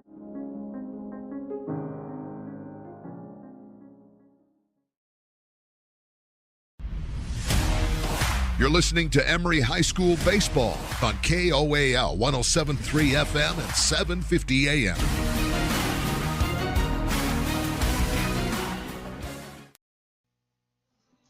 Fall. Then we don't have nothing. Welcome back as we go to the top of the fourth inning. So yeah, one of the big discussions we've been having, Sonny, here in the booth is that of pitch count. So I think it's always good to run a refresher. 1 through 35 requires 0 days of rest. However, you're not allowed to throw more than 75 pitches over 2 days. 36 to 60, 1 day of rest. 61 to 85, 2 days. And 86 to 110 requires 3 days of rest. So you want to keep them in that 36 to 60 range. Stoker fouled away. 0-2 count. And that's the challenge of the state tournament, Sonny. So many games being played consecutively. Tomorrow especially could be a problem, as the winner of this game and the loser of tonight's Grantsville-Carbon game will face off, and then the winner of that has to play Grantsville yet again, or Carbon yet again, in that winner's bracket. Yeah, Stoker fouls it out of play. Well, we were talking about it during the commercial. I mean, just because you don't get on base doesn't mean it's not a good at bat. You make the pitcher throw a lot of pitches. It's a foul down the third baseline. Count remains 0-2. You make a pitcher throw a lot of pitches, it changes not only this game, but games in the future. No, it can provide a pretty positive impact for you. Like we know, for example, Fawson, more than likely not going to be seen tomorrow as he threw more than the 85 pitches. As the strike is thrown, Stoker heads back to the dugout, but you don't have as much leeway as you might want. But Grantsville does have the advantage of that department of having a pretty solid top-to-bottom pitching staff, whether it be their starters or their bullpen. Just about everyone who's seen the action on the mound for the Cowboys has been able to get it done. Strikeout number 6 for Shotbell. Tice Larson up to bat. Flew out to right field, 0 for 1 on the day in the first pitch. With 1 down. Shotbell with the ball. Second pitch in for a strike and a 1-1 count. And when Tice was able to make contact with it, he sent it soaring out into that left field wall, but it fell foul before resulting in that fly out to right field. So we know Tice can take a hold of it, and he can take it pretty far. Fouls back to the dugout, to the Logan side, and the count now 1-2. Now Shotbell hunting strikeout number 7 of the game. Pitch outside and a ball, 2-2 count. Keep you updated on the weather because I think it had a little bit to do with something with the games yesterday. The wind picked up, and it's not blowing at all now. It's dead. Yeah, there's nothing. Wind up in the pitch. High in a ball, we got a full count, 3-2. And with the warmer weathers on the field as well, I mean, we're looking at temperatures about 7 degrees warmer than what we saw yesterday. Going to be a bit of a battle, too, for those players to fight off fatigue. Swing and a miss for strikeouts. Strikeout once again. That's 2 strikeouts in the inning. And strikeout number 7 for Shotbell. Well, I heard Jordan this morning on the radio say that in Price today, it's going to be the hottest day that we've had so far for the summer. So. Yeah, spring weather already reaching its peak. Not quite summer, but it feels like it. I mean, you're looking at temperatures about in the 90-degree range today here in Ogden. Winds of only about 2 miles per hour. So that explains the little burst of life you see from the flag in center field, but it's nothing that's going to really impact the ball. Yeah. Olson swings and a miss for strike 1, 0-1 the count. Pitch number 2, he watches that one go by for a strike and an 0-2 count. So far, the top of the 4th inning, pretty impressive for Shotbell. Here's a fly ball, center field, back to get it. It's Reed, and he will be there to make the catch for out number 3. So 3 up, 3 down. No runs, no hits, no errors, nobody left on base as we go to the top of the 4th inning. Emery with the 2-1, bottom of the 4th inning. Emery with the 2-1 lead when we come back.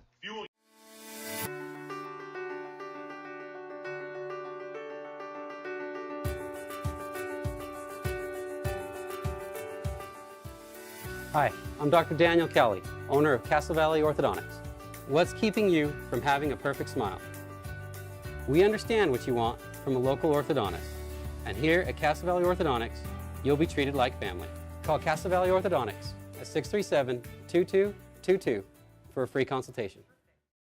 Having a great local pharmacy that you can rely on is important. At Price Family Pharmacy, transferring your prescriptions is simple and hassle-free. Just call us at 637-3737 and we'll take care of the rest. Need your medication delivered right to your door? We offer free delivery to make your life even easier. Managing multiple medications? Ask about our convenient med packing service to keep you organized and on track. Visit Price Family Pharmacy and experience a team that genuinely cares. Feel better about your pharmacy. Choose Price Family Pharmacy today. Emery High School baseball continues on the home of the Spartans. News Talk 107.3 FM and 750 AM KOAL. Welcome back as we go to the bottom of the fourth inning. Emery with the 2-1 lead, but that was a really good inning for Shot Bell. The top of the fourth on the defensive side for Logan. It feels like he's really coming into his own, Sonny. He started off pretty well already, but now he's really taken over this game on the mound. And you got to love what you're seeing from the young sophomore, especially if you're a parent of one of these underclassmen. Olsen with the grounder to second. Picked up by Olsen. Throw to first in time for out number 1. My goodness, what a rocket of a throw by Olsen. He sends that one screaming from the deep infield, shallow outfield, reaches it. Not even really a debate on whether or not that was going to be called out. Yeah, completely taking care of business on that play. So we got one down. Coming up to bat now will be Priest Ramirez. Flew out to left field. His first at bat today is 0 for 1. And Jensen hoping for another quick out as well. Again, the pitch count weighing heavy on everyone's mind. Swing and a miss and an 0-1 count. Emery's defense playing straight up. Everybody exactly in the, what would you call it? I think it's just standard. Standard position. Yeah, there you go. They're winding up in the pitch. There's a shot once again. It goes to Olsen. This time he bobbles it, won't make the throw. Ramirez gets to first base on that play.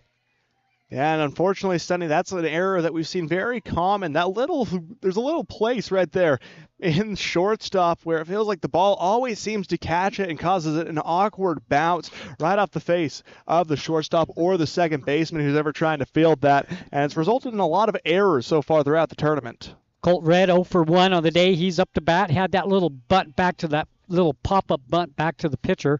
Jensen made the play. The first pitch by Jensen is a ball and a 1-0 count.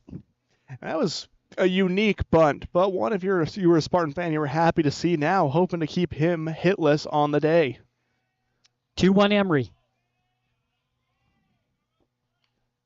Laying down a bunt again. Picked up by Jensen. Throw to first in time for that. Advances the runner into scoring position. And you're glad that one didn't go popping up into the air. If it did, Jensen would have a pretty good chance of turning a double play on the throw to first, but instead forced to pick his poison, throws over to first, runner advances to second, and now in scoring position for the Grizzlies, and a chance to tie the game as Venegas steps to the plate. Runner on second with 2 down. Jensen looks back a couple of times to wind up the pitch. Fouled out of play over the top of us and an 0-1 count. That was a satisfying thud on this tin roof, Sonny. Much better than the sound of it hitting a car across the street.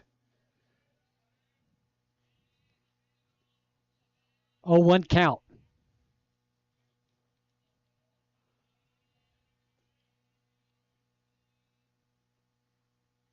Swing and a miss and an 0-2 count. Nice pitch that time by Jensen. Jensen just back on point with his delivery.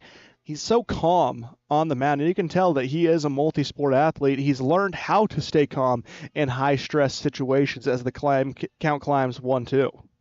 Venegas 0 for 1 struck out in the second inning. Jensen looks back at the runner. Watching it go by for the strike 3 count, and that's going to end the inning.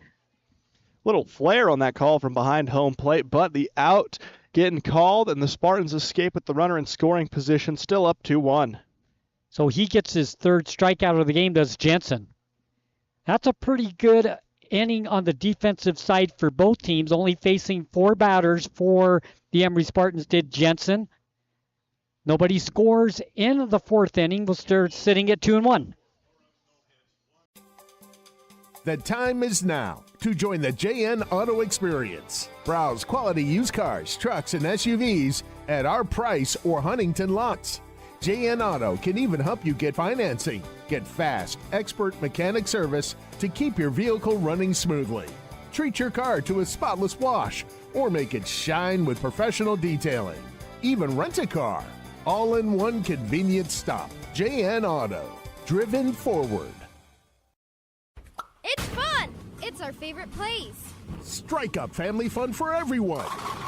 Gateway Lanes. Families that play together stay together. And Gateway Lanes is your center for fun, snacks, and great food. So let Gateway Lanes do the cooking with open and league bowling year-round and Club Bowl Thursday night, 9 till 11:30, with unlimited bowling including shoes. Since 1989, Helper's Hometown Bowling Center, Gateway Lanes, South Main Street in historic Helper, and bowlhelper.com. Let's roll.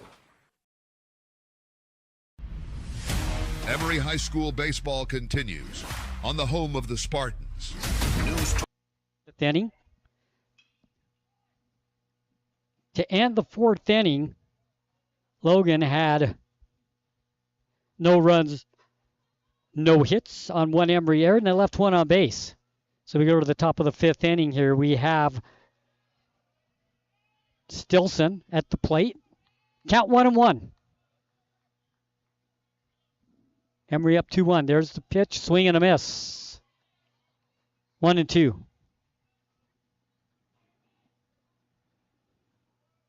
So 1-2 count. The windup, the pitch fouled out of play. The count remains 1-2.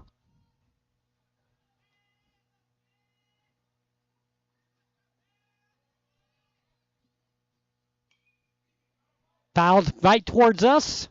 Right in front of us. Bounces around. The count remains 1-2.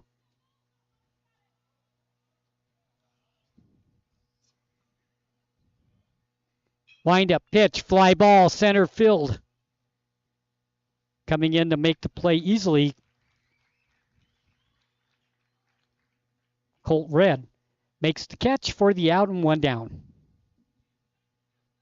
Now at the plate, number 24, Trig Jensen. And this is a fearsome top portion of the lineup for Emery. The fact that they've been able to keep him in check today for the most part, Sonny, is truly a testament to how well the defense of Logan has been performing as a bunt laid down. Jensen sprinting and a fight for the ball, T-ball style, between the catcher and the pitcher. Shot bell unable to get a hold of it. Neither was Guerin as both of them go tumbling to the ground. Jensen sprints safely to first.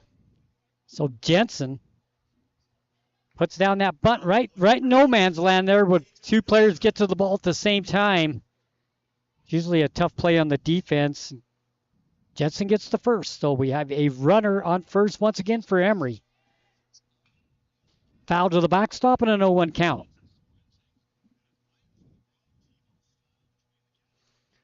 And Jensen, he's so speedy and so shifty. So even when he lays down a bunt, he doesn't choreograph it, doesn't telegraph what he's about to do, and it catches everyone off guard. Foul to the backstop and an 0-2 count. Let's see if they try to get Jensen to second.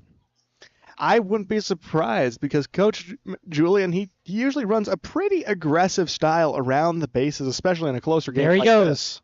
The throw to second. Not in time. Easy steal. Runner in scoring position for Emery. That was easy as could be for Jensen, and it looked like Guerin had already popped up. He caught that ball standing up and tried to make the delivery out to second, just not in time. 1-2 count to the batter. Runner on second in scoring position for Emery with the 2-1 lead. 2-1, top of the fifth. Shot bell's pitch. Foul to the backstop once again. Count remains 1-2. And the last foul ball that flew over the backstop and nearly killed both of us, Sonny. I wasn't paying attention, so that would have done a number on me if it hit. 1-2 count. Runner on second with one down. Swing and a miss, and the strikeout. They're going to throw to first. Going to talk about a mental error, Sonny. Looks like a dropped third strike. Guerin arguing his case right now that he caught the ball, and they got the managers involved as well. Right now it's looking like Nelson successfully able to reach first. The catcher didn't make a play. He thought he caught the ball, so he just casually got up, thought he caught the ball. The runner goes to first. They said he didn't catch the ball, so on that play, Nielsen on first. We got runners on first and second. Yeah, if this wasn't this late in the season, Sonny, they'd probably be going to practice and they'd be running for that one, not finishing the play, not following through. That's something that can kill teams in a situation like that where you're going to collect an easy second out. You got to just make the throw to first. So runner on first and second. Swing and a miss, caught over. So 0-1 count. Let me ask you that. Do you think that rule is necessary in the game of baseball on strike three? Should the catcher have to catch that? What do you think? It's never made much sense to me why that's the case, but it's something that's been ingrained in the game so long. I don't see any purpose in changing it. Well, would you just take it out? I don't think it's a rule worth changing. Like, there are other issues you got to worry about in baseball before you start tackling things like that. 1 ball, 1 strike, 1 out. Runners on first and second. The wind up the pitch. Foul to the backstop. 1-2 count.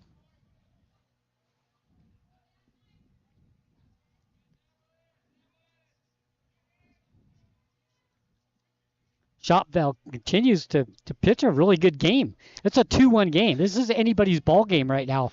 Here in the top of the 5th inning. Looks back at second. Pitches high in a ball. Got him in trouble at second. They throw to third. Can he get back to second in time? He does.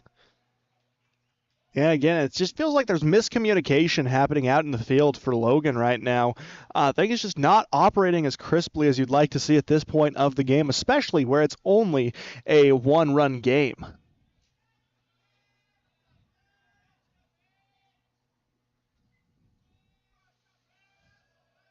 Two count with 1 down. Shopville's pitch in the dirt in front of the plate. Full count 3-2. And Jensen thought about going, but a good job by Guerin staying in front of it, keeping his eyes on what Jensen was going to do. Jensen wisely retreats back to second, but a good effort by the catcher to make it that way. Emery's left 4 on base. Logan 2. Wind up in the pitch. Fly ball, center field. That's deep. Going out there to cover it is Colt Red. He makes the catch, the throw. Not in time to third, so the runners advance second and third after the fly ball catch out there deep by Colt Red. Regardless of not being able to make the play, that was an impressive throw from deep center field from Red. Had me doubting for a second if Jensen was going to be able to make it. So kudos to him for laying it all out there for that throw to try and turn the play. Johansson struck out in the first, had that bunt to move everybody in the 3rd inning. Runners on second and third with 2 down. Bit of deja vu for the Spartans, seeing a very similar situations in the 1st and the 2nd inning. Both times it was Logan that was able to escape unscathed. Yeah, this is the 3 times out of 5 innings they've had runners on second and third. Shot down the first baseline just goes foul. That scores 2 if that stays fair. But it just goes foul. And it count now 0-2. Nah, and it's one of those ones, if you're an Emery fan, you're wishing it stayed fair because that would have gave you just enough cushion to make this lead comfortable again. Little blooper foul down the first baseline this time, and the count remains 0-2. And that's when you're glad went foul, or else it would have been a very easy inning play at first.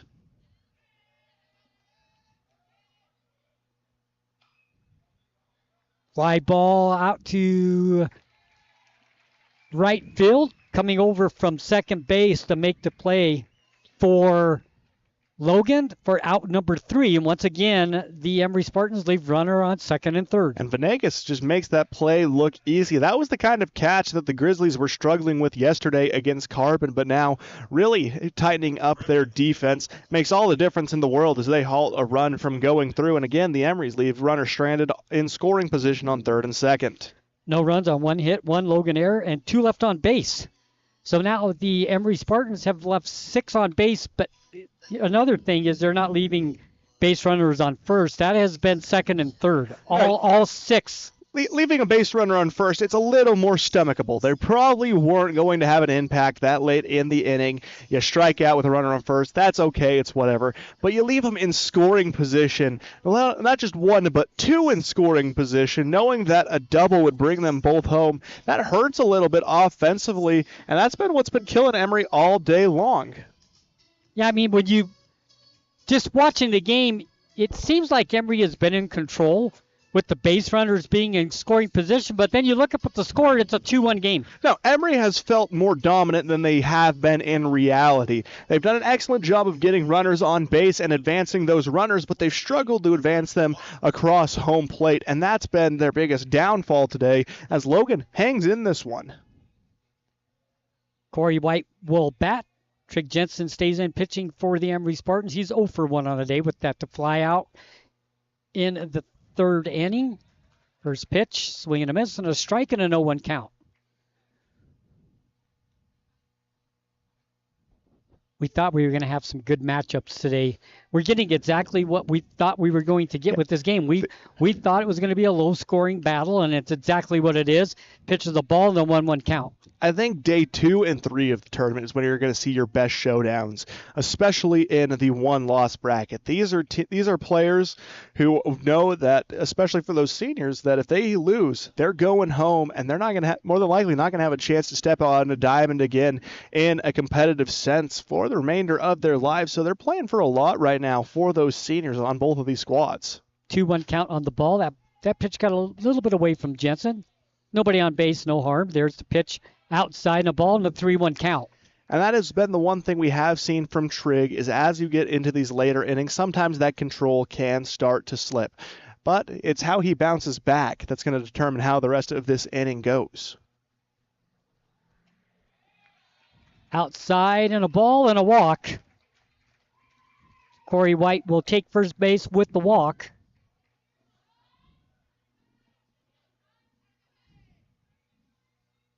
Number 23, Tyler Guerin Garrett. back up to the plate now for Logan. He was the one who was able to score their lone run of the contest.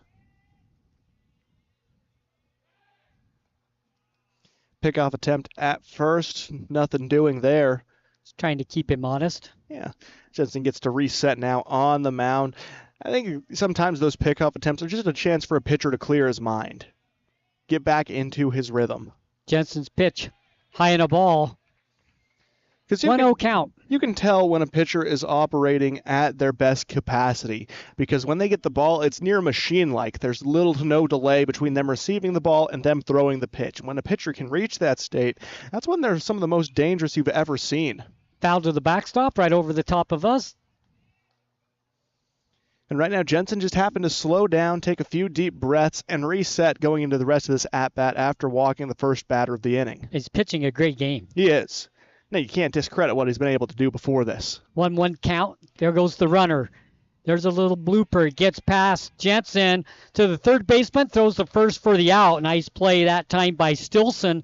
Coming over to make the play as Jensen couldn't get to it. Runner advanced to second, but the 1 out. And just good defensive play by Emery, getting that out at first, but another runner in scoring position now for the Grizzlies, representing the equalizing run. Mason Red up to bat, struck out in the third inning, 0 for 1 today, 0 for 2 yesterday. So runner on second with 1 down for Logan, trying to tie this game up, trailing 2-1. Jensen looks back at second, pitch, swing and a miss, 0-1 count. Now, looking ahead to today's game, Sonny, because we do have 2 of them coming up at 4:30 today. It's going to be the Cowboys and the Dinos facing off. Lots of questions going to be answered. Mainly, how is this pitching battle going to shape up? The Dinos have a few. They didn't touch their aces yesterday. Jordan Nichols delivering an excellent game. Base hit right over second base, out to center field. Runner's trying to score. The throw at the plate. He'll go back. They throw to second. He's safe. Well, they held the run at third, Sonny, but recognizing the opportunity, they take second as well. So now the go-ahead run at second. Yeah, but that's a good play. They saved the run at third. Oh, absolutely. No, you halt that run. One down. To sacrifice a little extra positioning for the Grizzlies in return of keeping that score in your favor. Yeah, I mean, the score was different, but it's a one-run game, and you got still sitting at third. Instead of 2-2, it's still 2-1 with 1 down. First hit of the game for Logan. That's fouled out of play. 0-1 count.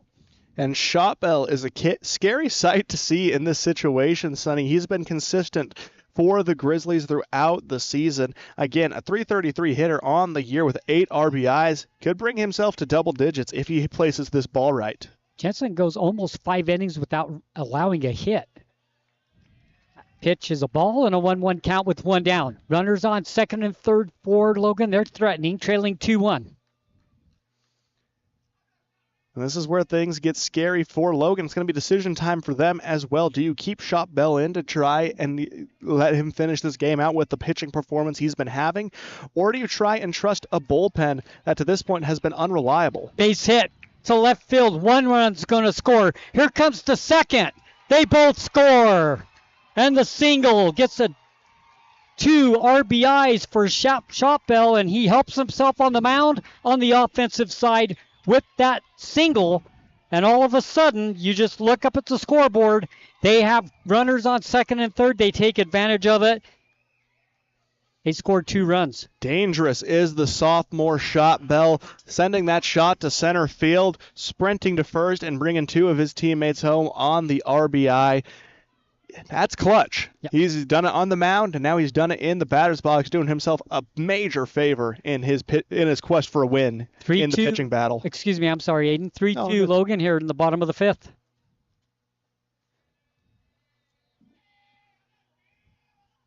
Back-to-back hits. A pitch gets away from Larson. Runner advances into scoring position on the stolen base. So runner at second, with only 1 down, and a really good inning here in the bottom of the 5th for the Logan Grizzlies.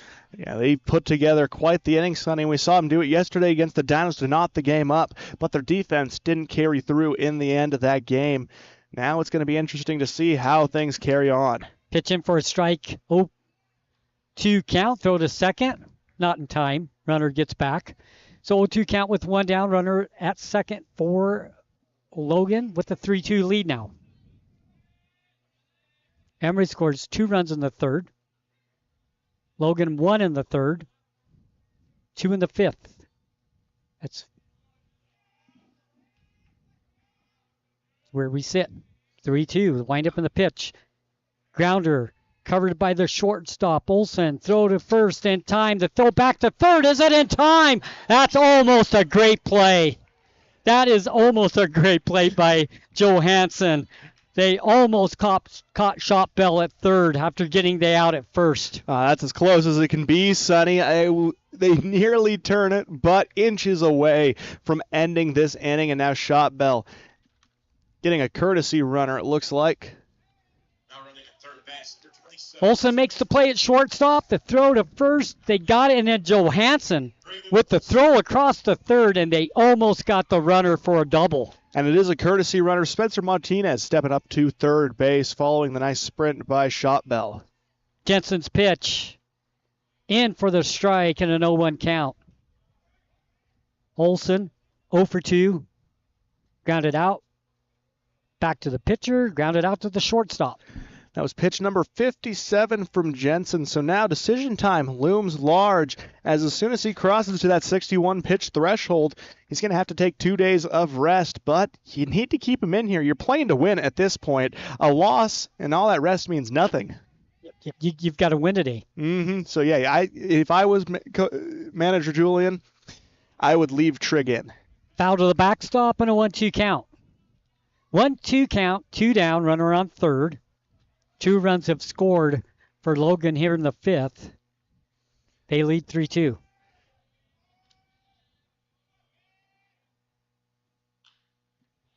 Fly ball down the first base line, goes foul out of play. And wind. Count remains 1-2. Wind blowing north to south now just enough where it could impact the ball, give it that final push over the wall. These two teams battling. Jensen. Wind up in the pitch. Strike 3. Watching it go by is Olsen. Strikeout number 4 for Jensen. And that's how the bottom of the 5th ends. But Logan's got to be happy. with how that inning ended. Yeah, you got to be pretty pleased with how that sequence of events went, Sonny. Being able to storm back, score 2 runs, and take the lead over the Spartans 3-2. So now Emery needs to try and battle back offensively. We've seen them do it before. Can they do it again? 62. So it's 2 runs on 2 hits, no errors, 1 left on base. As we go to the top of the 6th, we got a ball game here at Lindquist Field. It is 3-2 Logan. Emery up the bat when we come back. Welcome to Emery and Carbon Animal Health, where Dr. Jensen and his staff greet you and your pet with caring smiles. Our exam rooms are clean and inviting. Our accredited doctors offer many procedures, including examinations, surgery, dentistry, and boarding. Schedule an appointment today. 2 locations to serve you. Emery and Carbon Animal Health. Animals big and small. We care for them all.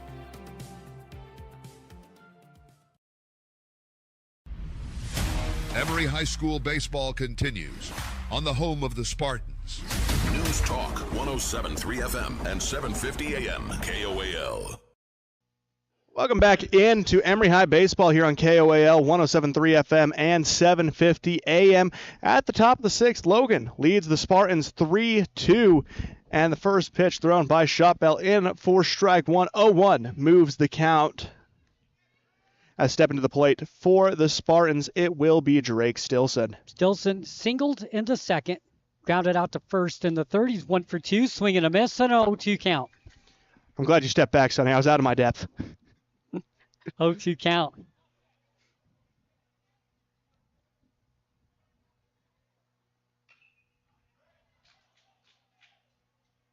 Fly ball goes out to left field, drops between shortstop and the left fielder in a single.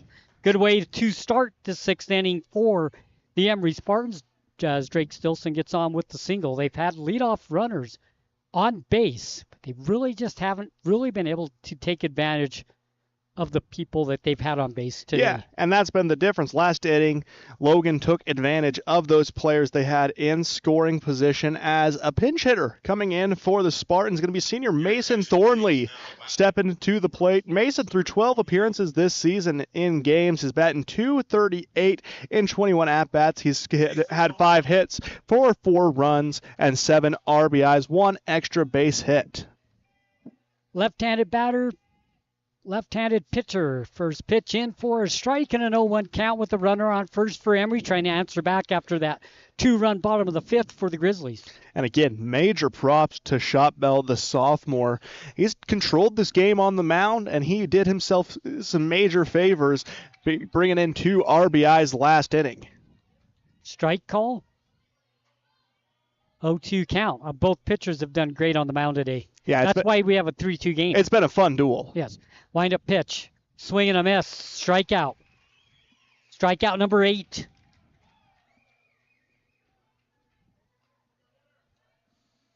Ice Larson will be up.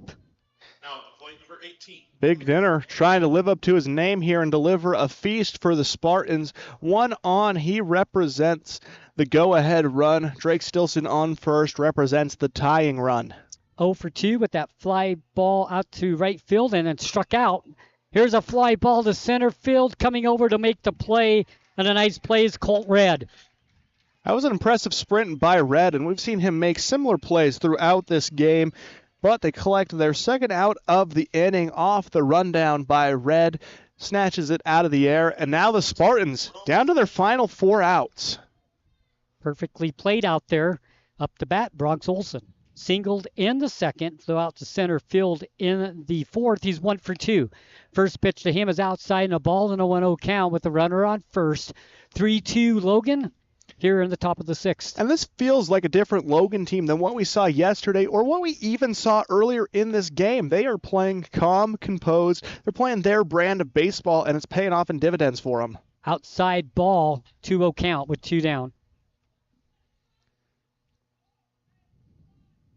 Drake Stilson on first once again to see if they send him. Here's a shot down the third baseline, goes foul.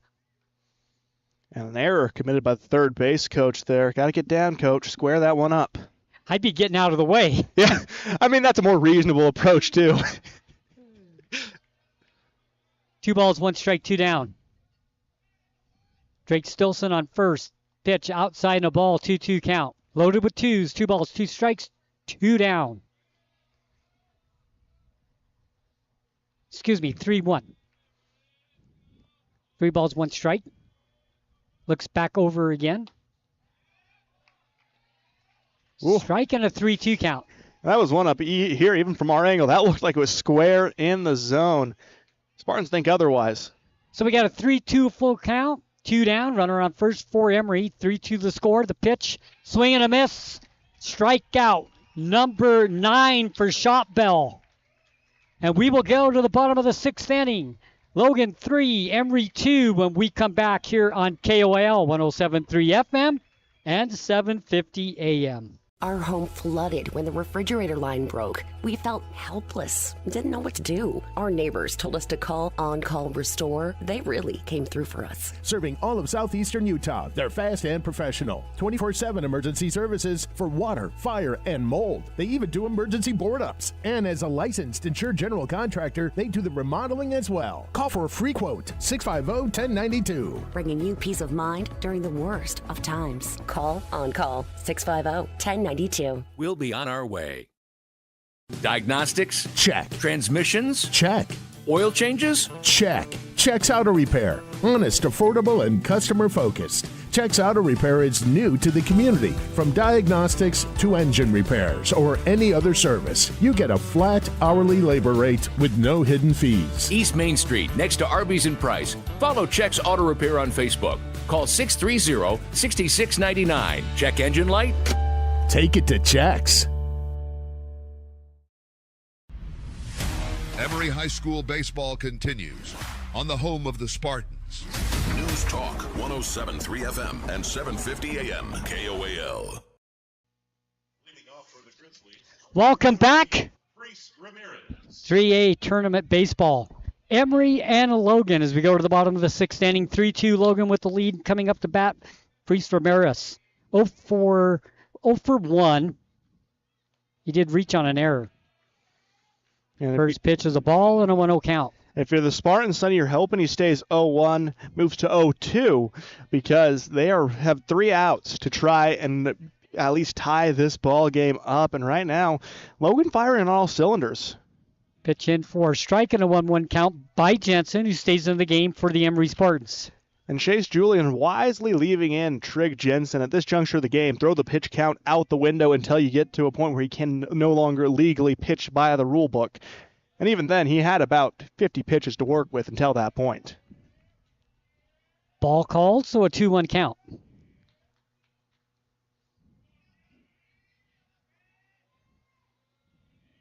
Pitch by Jensen. Inside of the ball, 3-1.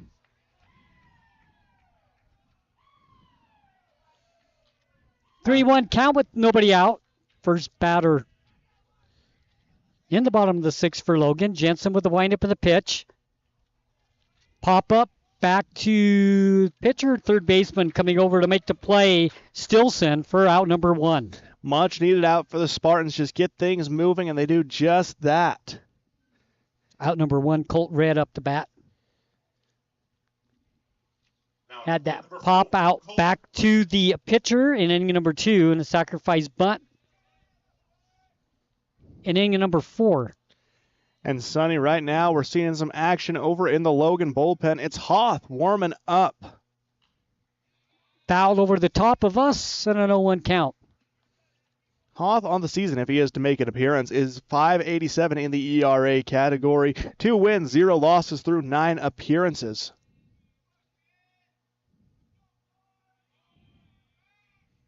Jensen's pitch. Grounder to second. Fielded there by Norton. Throw over to Johansson in time for out number 2. Emery doing a good job in protecting the field as they look to try and mount a comeback and keep Logan scoreless in the bottom of the 6th. It's been the bottom of the 6th the past 2 games we've called, Sonny, where things have really fallen apart for the team who finds themselves on the losing end. Grantsville scoring 2 runs to 10-run Emery. Carbon scoring 8 in the 6th against the Grizzlies to secure their 13-3 victory. So this is really a make-or-break point. Venegas 0 for 2 on the day, a couple of strikeouts. There's the pitch by Jensen. Fouled away and an 0-1 count. And Venegas hasn't been the most solid hitter for him in this contest. He shows a lot of flashes of pure athleticism, but he just hasn't been able to see anything go into play. Hasn't been able to figure out Jensen so far today. Once again, bottom of the sixth, to 3-2 Logan lead. Jensen. Pitch. Swing and a miss. 0-2 count. Jensen gets ahead of Venegas. Looking for out number 3. And then Emery will have 3 outs to figure out a way to get a run to home. And you're at a point in your lineup where you have a group who can do that, but you got to take advantage of the situation. Foul to the backstop. Count remains 0-2. That's what's been killer for Emery offensively is the amount of runners they have left stranded in scoring position. 3 separate times, runners on third and second, and 3 times they've been unable to bring any across. Yeah, Logan's left 3 runners on base all day. Jensen, grounder down the third base line, goes foul, I thought, but they call it foul, yes. Good play, good call. That was foul. That was on the other side of the white chalk line. Yeah, just a bit of a delayed foul call. Yeah. 0-2 count with 2 down. We got a good vantage point of the third base line. We do. Just a little bit off home plate. Wind up in the pitch. Outside in the ball and a 1-2 count. And Jensen looking to end this inning unscathed. And then the Emery lineup getting ready to take action.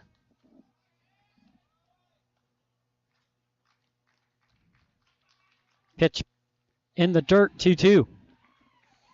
And the controls slipping just a little bit, but since he was ahead 0-2 already, gives Jensen a little breathing room to work with, but slowly but surely that breathing room's starting to escape. Well, he has a couple of pitches to play with, make him swing. Now it's a 2-2 count. Still sitting okay. Jensen with the pitch. Inside, now it's full. 3-2 on the ball inside, so we got a 3-2 count with 2 down. Here, you just got to go back to old reliable. Make sure you can hit that zone. And if not, Logan's going to get a runner on board. Venegas hasn't been able to put the bat to the ball. He does this time. Fly out to center field, but there is Conover to make the catch for out number 3. We'll leave it here in between the innings here with that fly ball out to center field. 3 up, 3 down. No runs, no hits, no errors, nobody left on as we go to top of the 7th inning. Emery needs a run. Yeah. What do we need to see, Aiden, on the offensive side? Well, the offense has been clicking, Sonny. They've been able to get on base very consistently. The problem they've been running into is that they're unable to bring runners across home plate, especially when they're in prime position to do so. I think you treat this inning like you have any other one. You put the ball into play, you get yourself on base through a combination of steals and smart bunts, and then if you have the ability to, you cross home plate. But Logan throwing a new look the way of the Spartans. As we discussed earlier, it's going to be Hoth who's going to be stepping on the mound for the Grizzlies. Hoth, a 5.87 ERA through 9 appearances. He does have a save to his name, though. So Hoth, a chance to close out this game and keep himself in minimal pitches. We'll probably be seeing him in the next contest if Logan is to move on. 3-2 score. Now, the good thing is Emery's at the top of the lineup to start this 7th inning. I think it's really important for them to get a base runner right off the bat. Then you're aggressive on the bases and you get him in scoring position. You need 1 run. And that's something the Spartans have been able to do, is get that leadoff batter on to base. Now, the fortunate thing is we are to that top portion of Emery's lineup. Bo Stilson going to be leading off for us this inning, and he has been spectacular throughout the season. Now a chance to get some clutch runs going for Emery. So Holt will pitch his first pitch in for a strike and an 0-1 count to Bo Stilson, who is 1 for 3. He singled in the first inning, struck out in the second, flew out to center field in the 5th. Now, the pitching change could go either way for the Grizzlies. And right now, looking like it's paying off. Different look. We saw Shot Bell rely a lot on speed. We're seeing a little more distraction and confusion coming from the likes of Hoth as he throws a plethora of off-speed and breaking balls. Swing and a miss by Stilson. Makes it 0-2, a little bit of a check swing. He didn't go around, so it's a 1-2 count. Yeah, the Logan Loyal weren't happy to hear that be the call, but they have to respect it as Stilson again steps into the box. Pitch in there for a strike, and that'll be strike 3. Well, that was the last thing you wanted to see happen going into that first at-bat. Stilson struts back to the dugout. Now, Trig Jensen has to step to the plate. A lot on the line for him in terms of personal statistics. Only a junior, so his career not coming to an end, but he wants to do himself a favor and get that win on the mound. First pitch is high and a ball, no 1-0 count. So runner on first for Emery.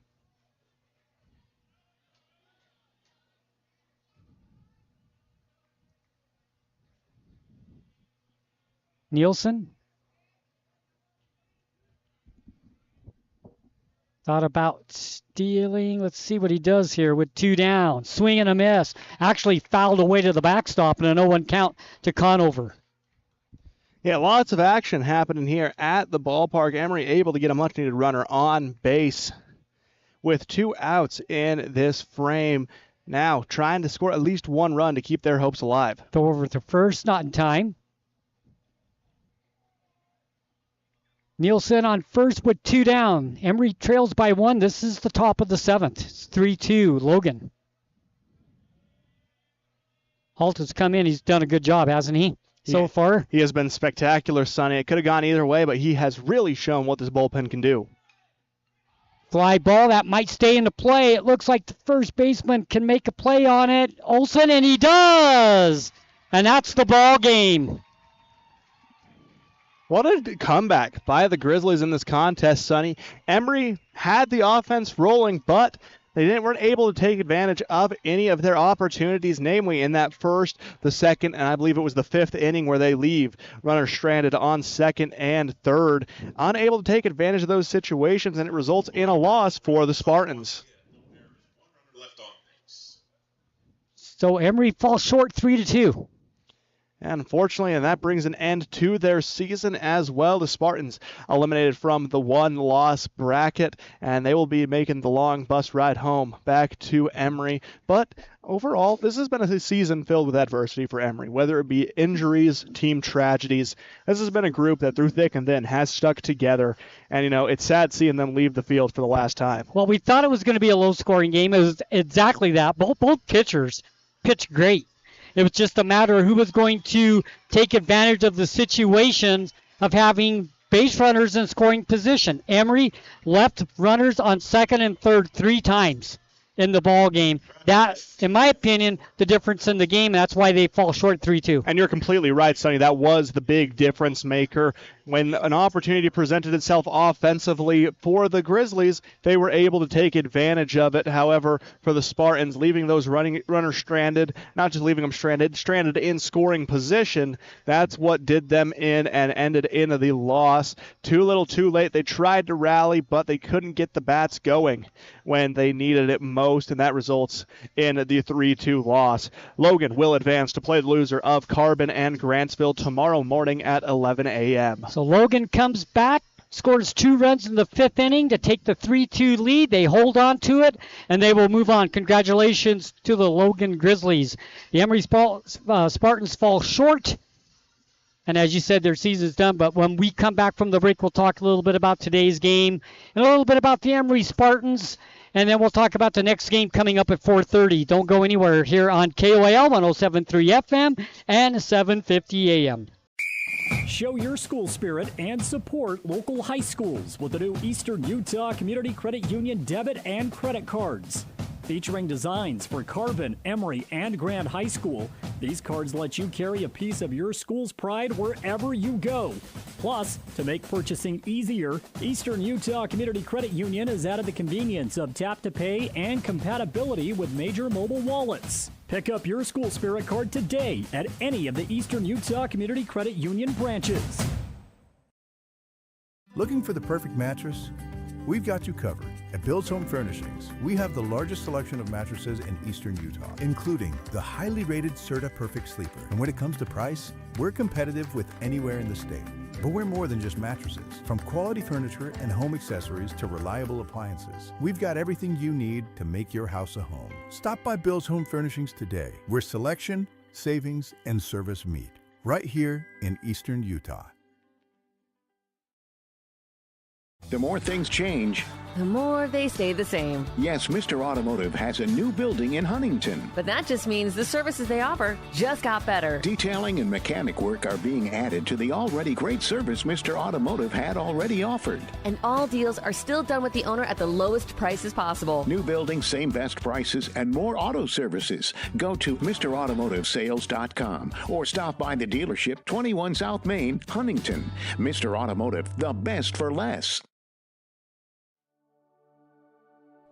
At A Perfect Smile, they specialize in transforming your smile with precision and care. From porcelain veneers and dental implants to orthodontics, crowns, and bridges, their expertise covers every aspect of general and cosmetic dentistry. Dr. Jackson and his team are here to address even the most challenging dental concerns, helping you achieve a smile you'll love. Ready for a smile makeover? Call A Perfect Smile today, 637-2100, to schedule an appointment.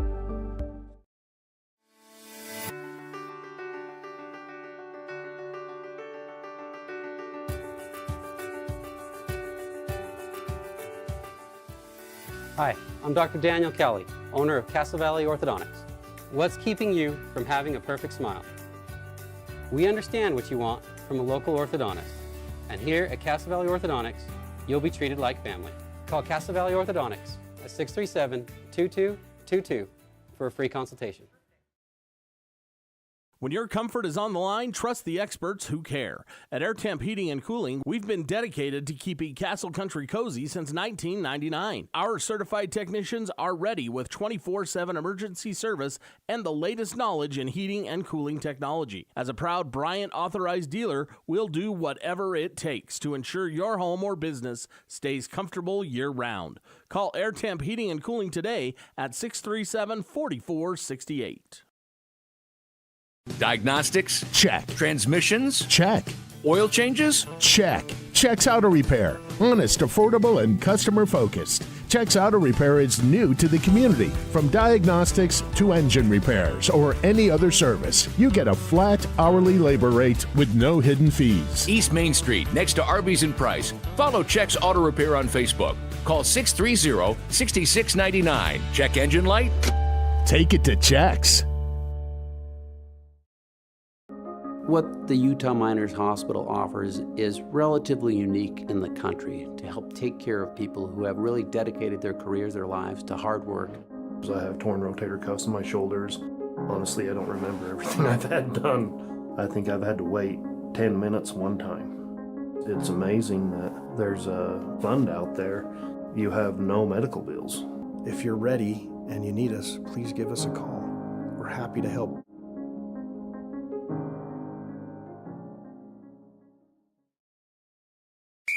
Show your school spirit and support local high schools with the new Eastern Utah Community Credit Union debit and credit cards. Featuring designs for Carbon, Emery, and Grand High School, these cards let you carry a piece of your school's pride wherever you go. Plus, to make purchasing easier, Eastern Utah Community Credit Union has added the convenience of tap-to-pay and compatibility with major mobile wallets. Pick up your school spirit card today at any of the Eastern Utah Community Credit Union branches. You're listening to Emery High School Baseball on KOAL 107.3 FM and 750 AM.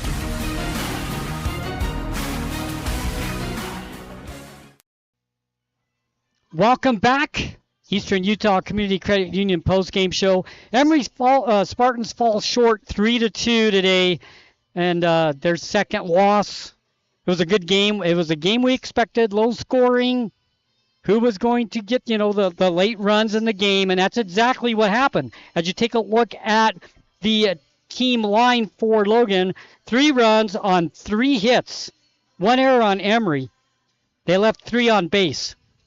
Yeah. You take a look at the Emery line, they had 2 runs on 6 hits, 2 errors on Logan, but Emery leaving 8 on base. Yeah, the problem for Emery wasn't putting the ball in play. It was putting the ball in play when it mattered most. They were unable to get some of those key plays across the plate. Runners on second and third on 3 separate occasions. You can't bring any of them home. That's why the score sat at 3-2. That's why Logan came away with the win here. Yeah, Emery was fine until they got runners in scoring position, and they couldn't do anything with them. Yeah, they really couldn't, and that the bats just got cold when it mattered most, and that's the unfortunate part. So give credit to Shopbell, the pitcher for Logan. I mean, you have runners on second and third, and he came through when he needed to come through to keep those base runners from not getting home. Yeah, he did what he needed to do, and big credit to him. He pitched a gem of a game, Sonny. The sophomore has a bright future ahead of him. Excited to see what he's able to accomplish in the rest of his high school career, because on the plate, he brings home 2 RBIs to give Logan the lead. He throws an excellent game on the mound. He did just a little bit of everything for Logan today. Yeah, I mean, done great on the mound, but let's look at his at-bat. He was 1 for 2.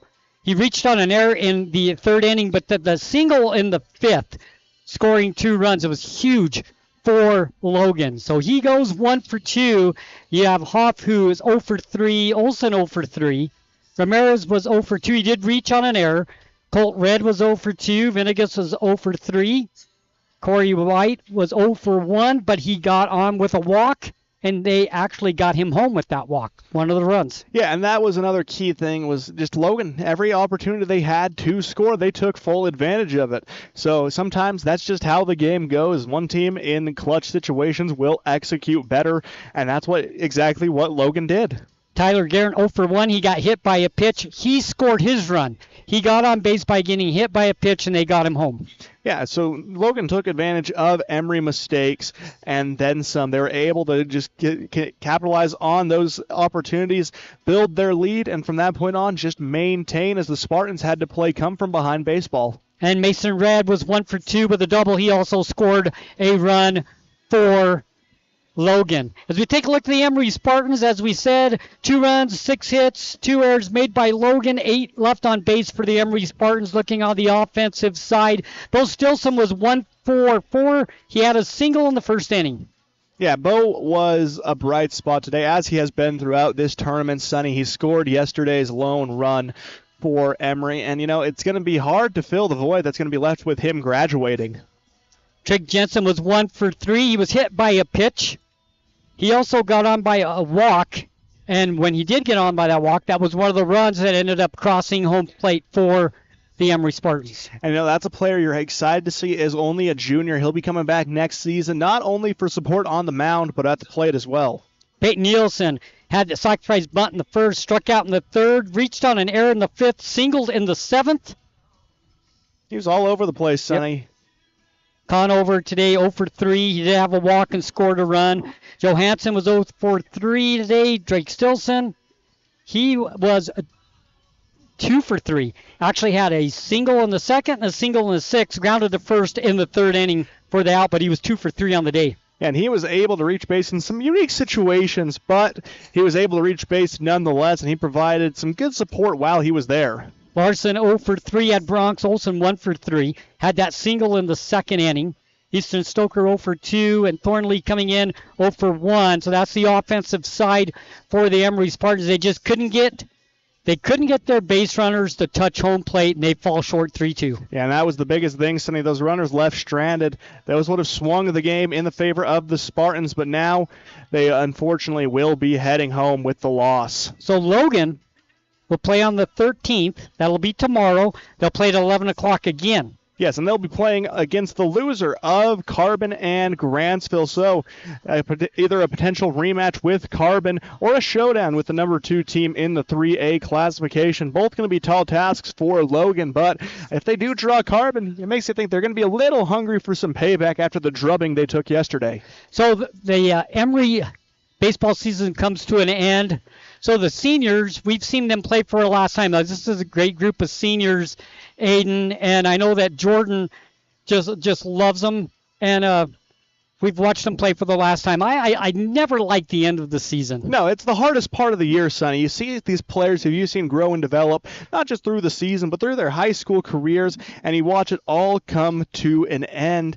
And it's never easy to watch that happen, but unfortunately, that's how sports goes. You either go out as the champion or you go out as everyone else. So once again, Emery falls short to Logan, 3-2.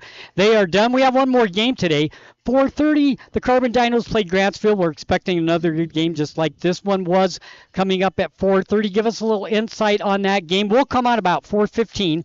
We'll be back here. So about 4, I believe. We're going to go on at 4. Correct? Yeah, about 4. We're going to be going on about 4:15. Okay. And because of that, it's going to be the biggest question coming into that contest, Sonny, is going to be who is going to be the pitcher for either side. Will Grantsville bring out their ace? Who will Carbon throw in this game? That's what I'm interested to see as we go into this contest, because lots of unanswered questions, but lots of arm talent for those two squads as they prepare for this afternoon showdown. You know, when you manage high school baseball, it's not an easy thing, especially come tournament time. There's so much strategy involved in who you're going to pitch, how many pitches, when you're going to pitch them. It's decision-making that, I tell you what, being a high school manager is not an easy job. It is not at all. And you got to manage, and well, you're managing high school kids, Sonny. That's the hardest part of it. There's so many different personalities you can go with, and these are school kids, so it's a tough job, and I have nothing but utmost respect for anyone who steps into that realm. So we'll see you around 4 here on KOAL 107.3 FM 750 AM. For game number 2, it'll be Carbon and Grantsville. Once again, the final score here, game number 1 today at Lindquist Field. The Emery Spartans fall short to Logan. The final score, 3-2. So we will see you in a few hours back right here on KOAL. Join us once again for more high school baseball.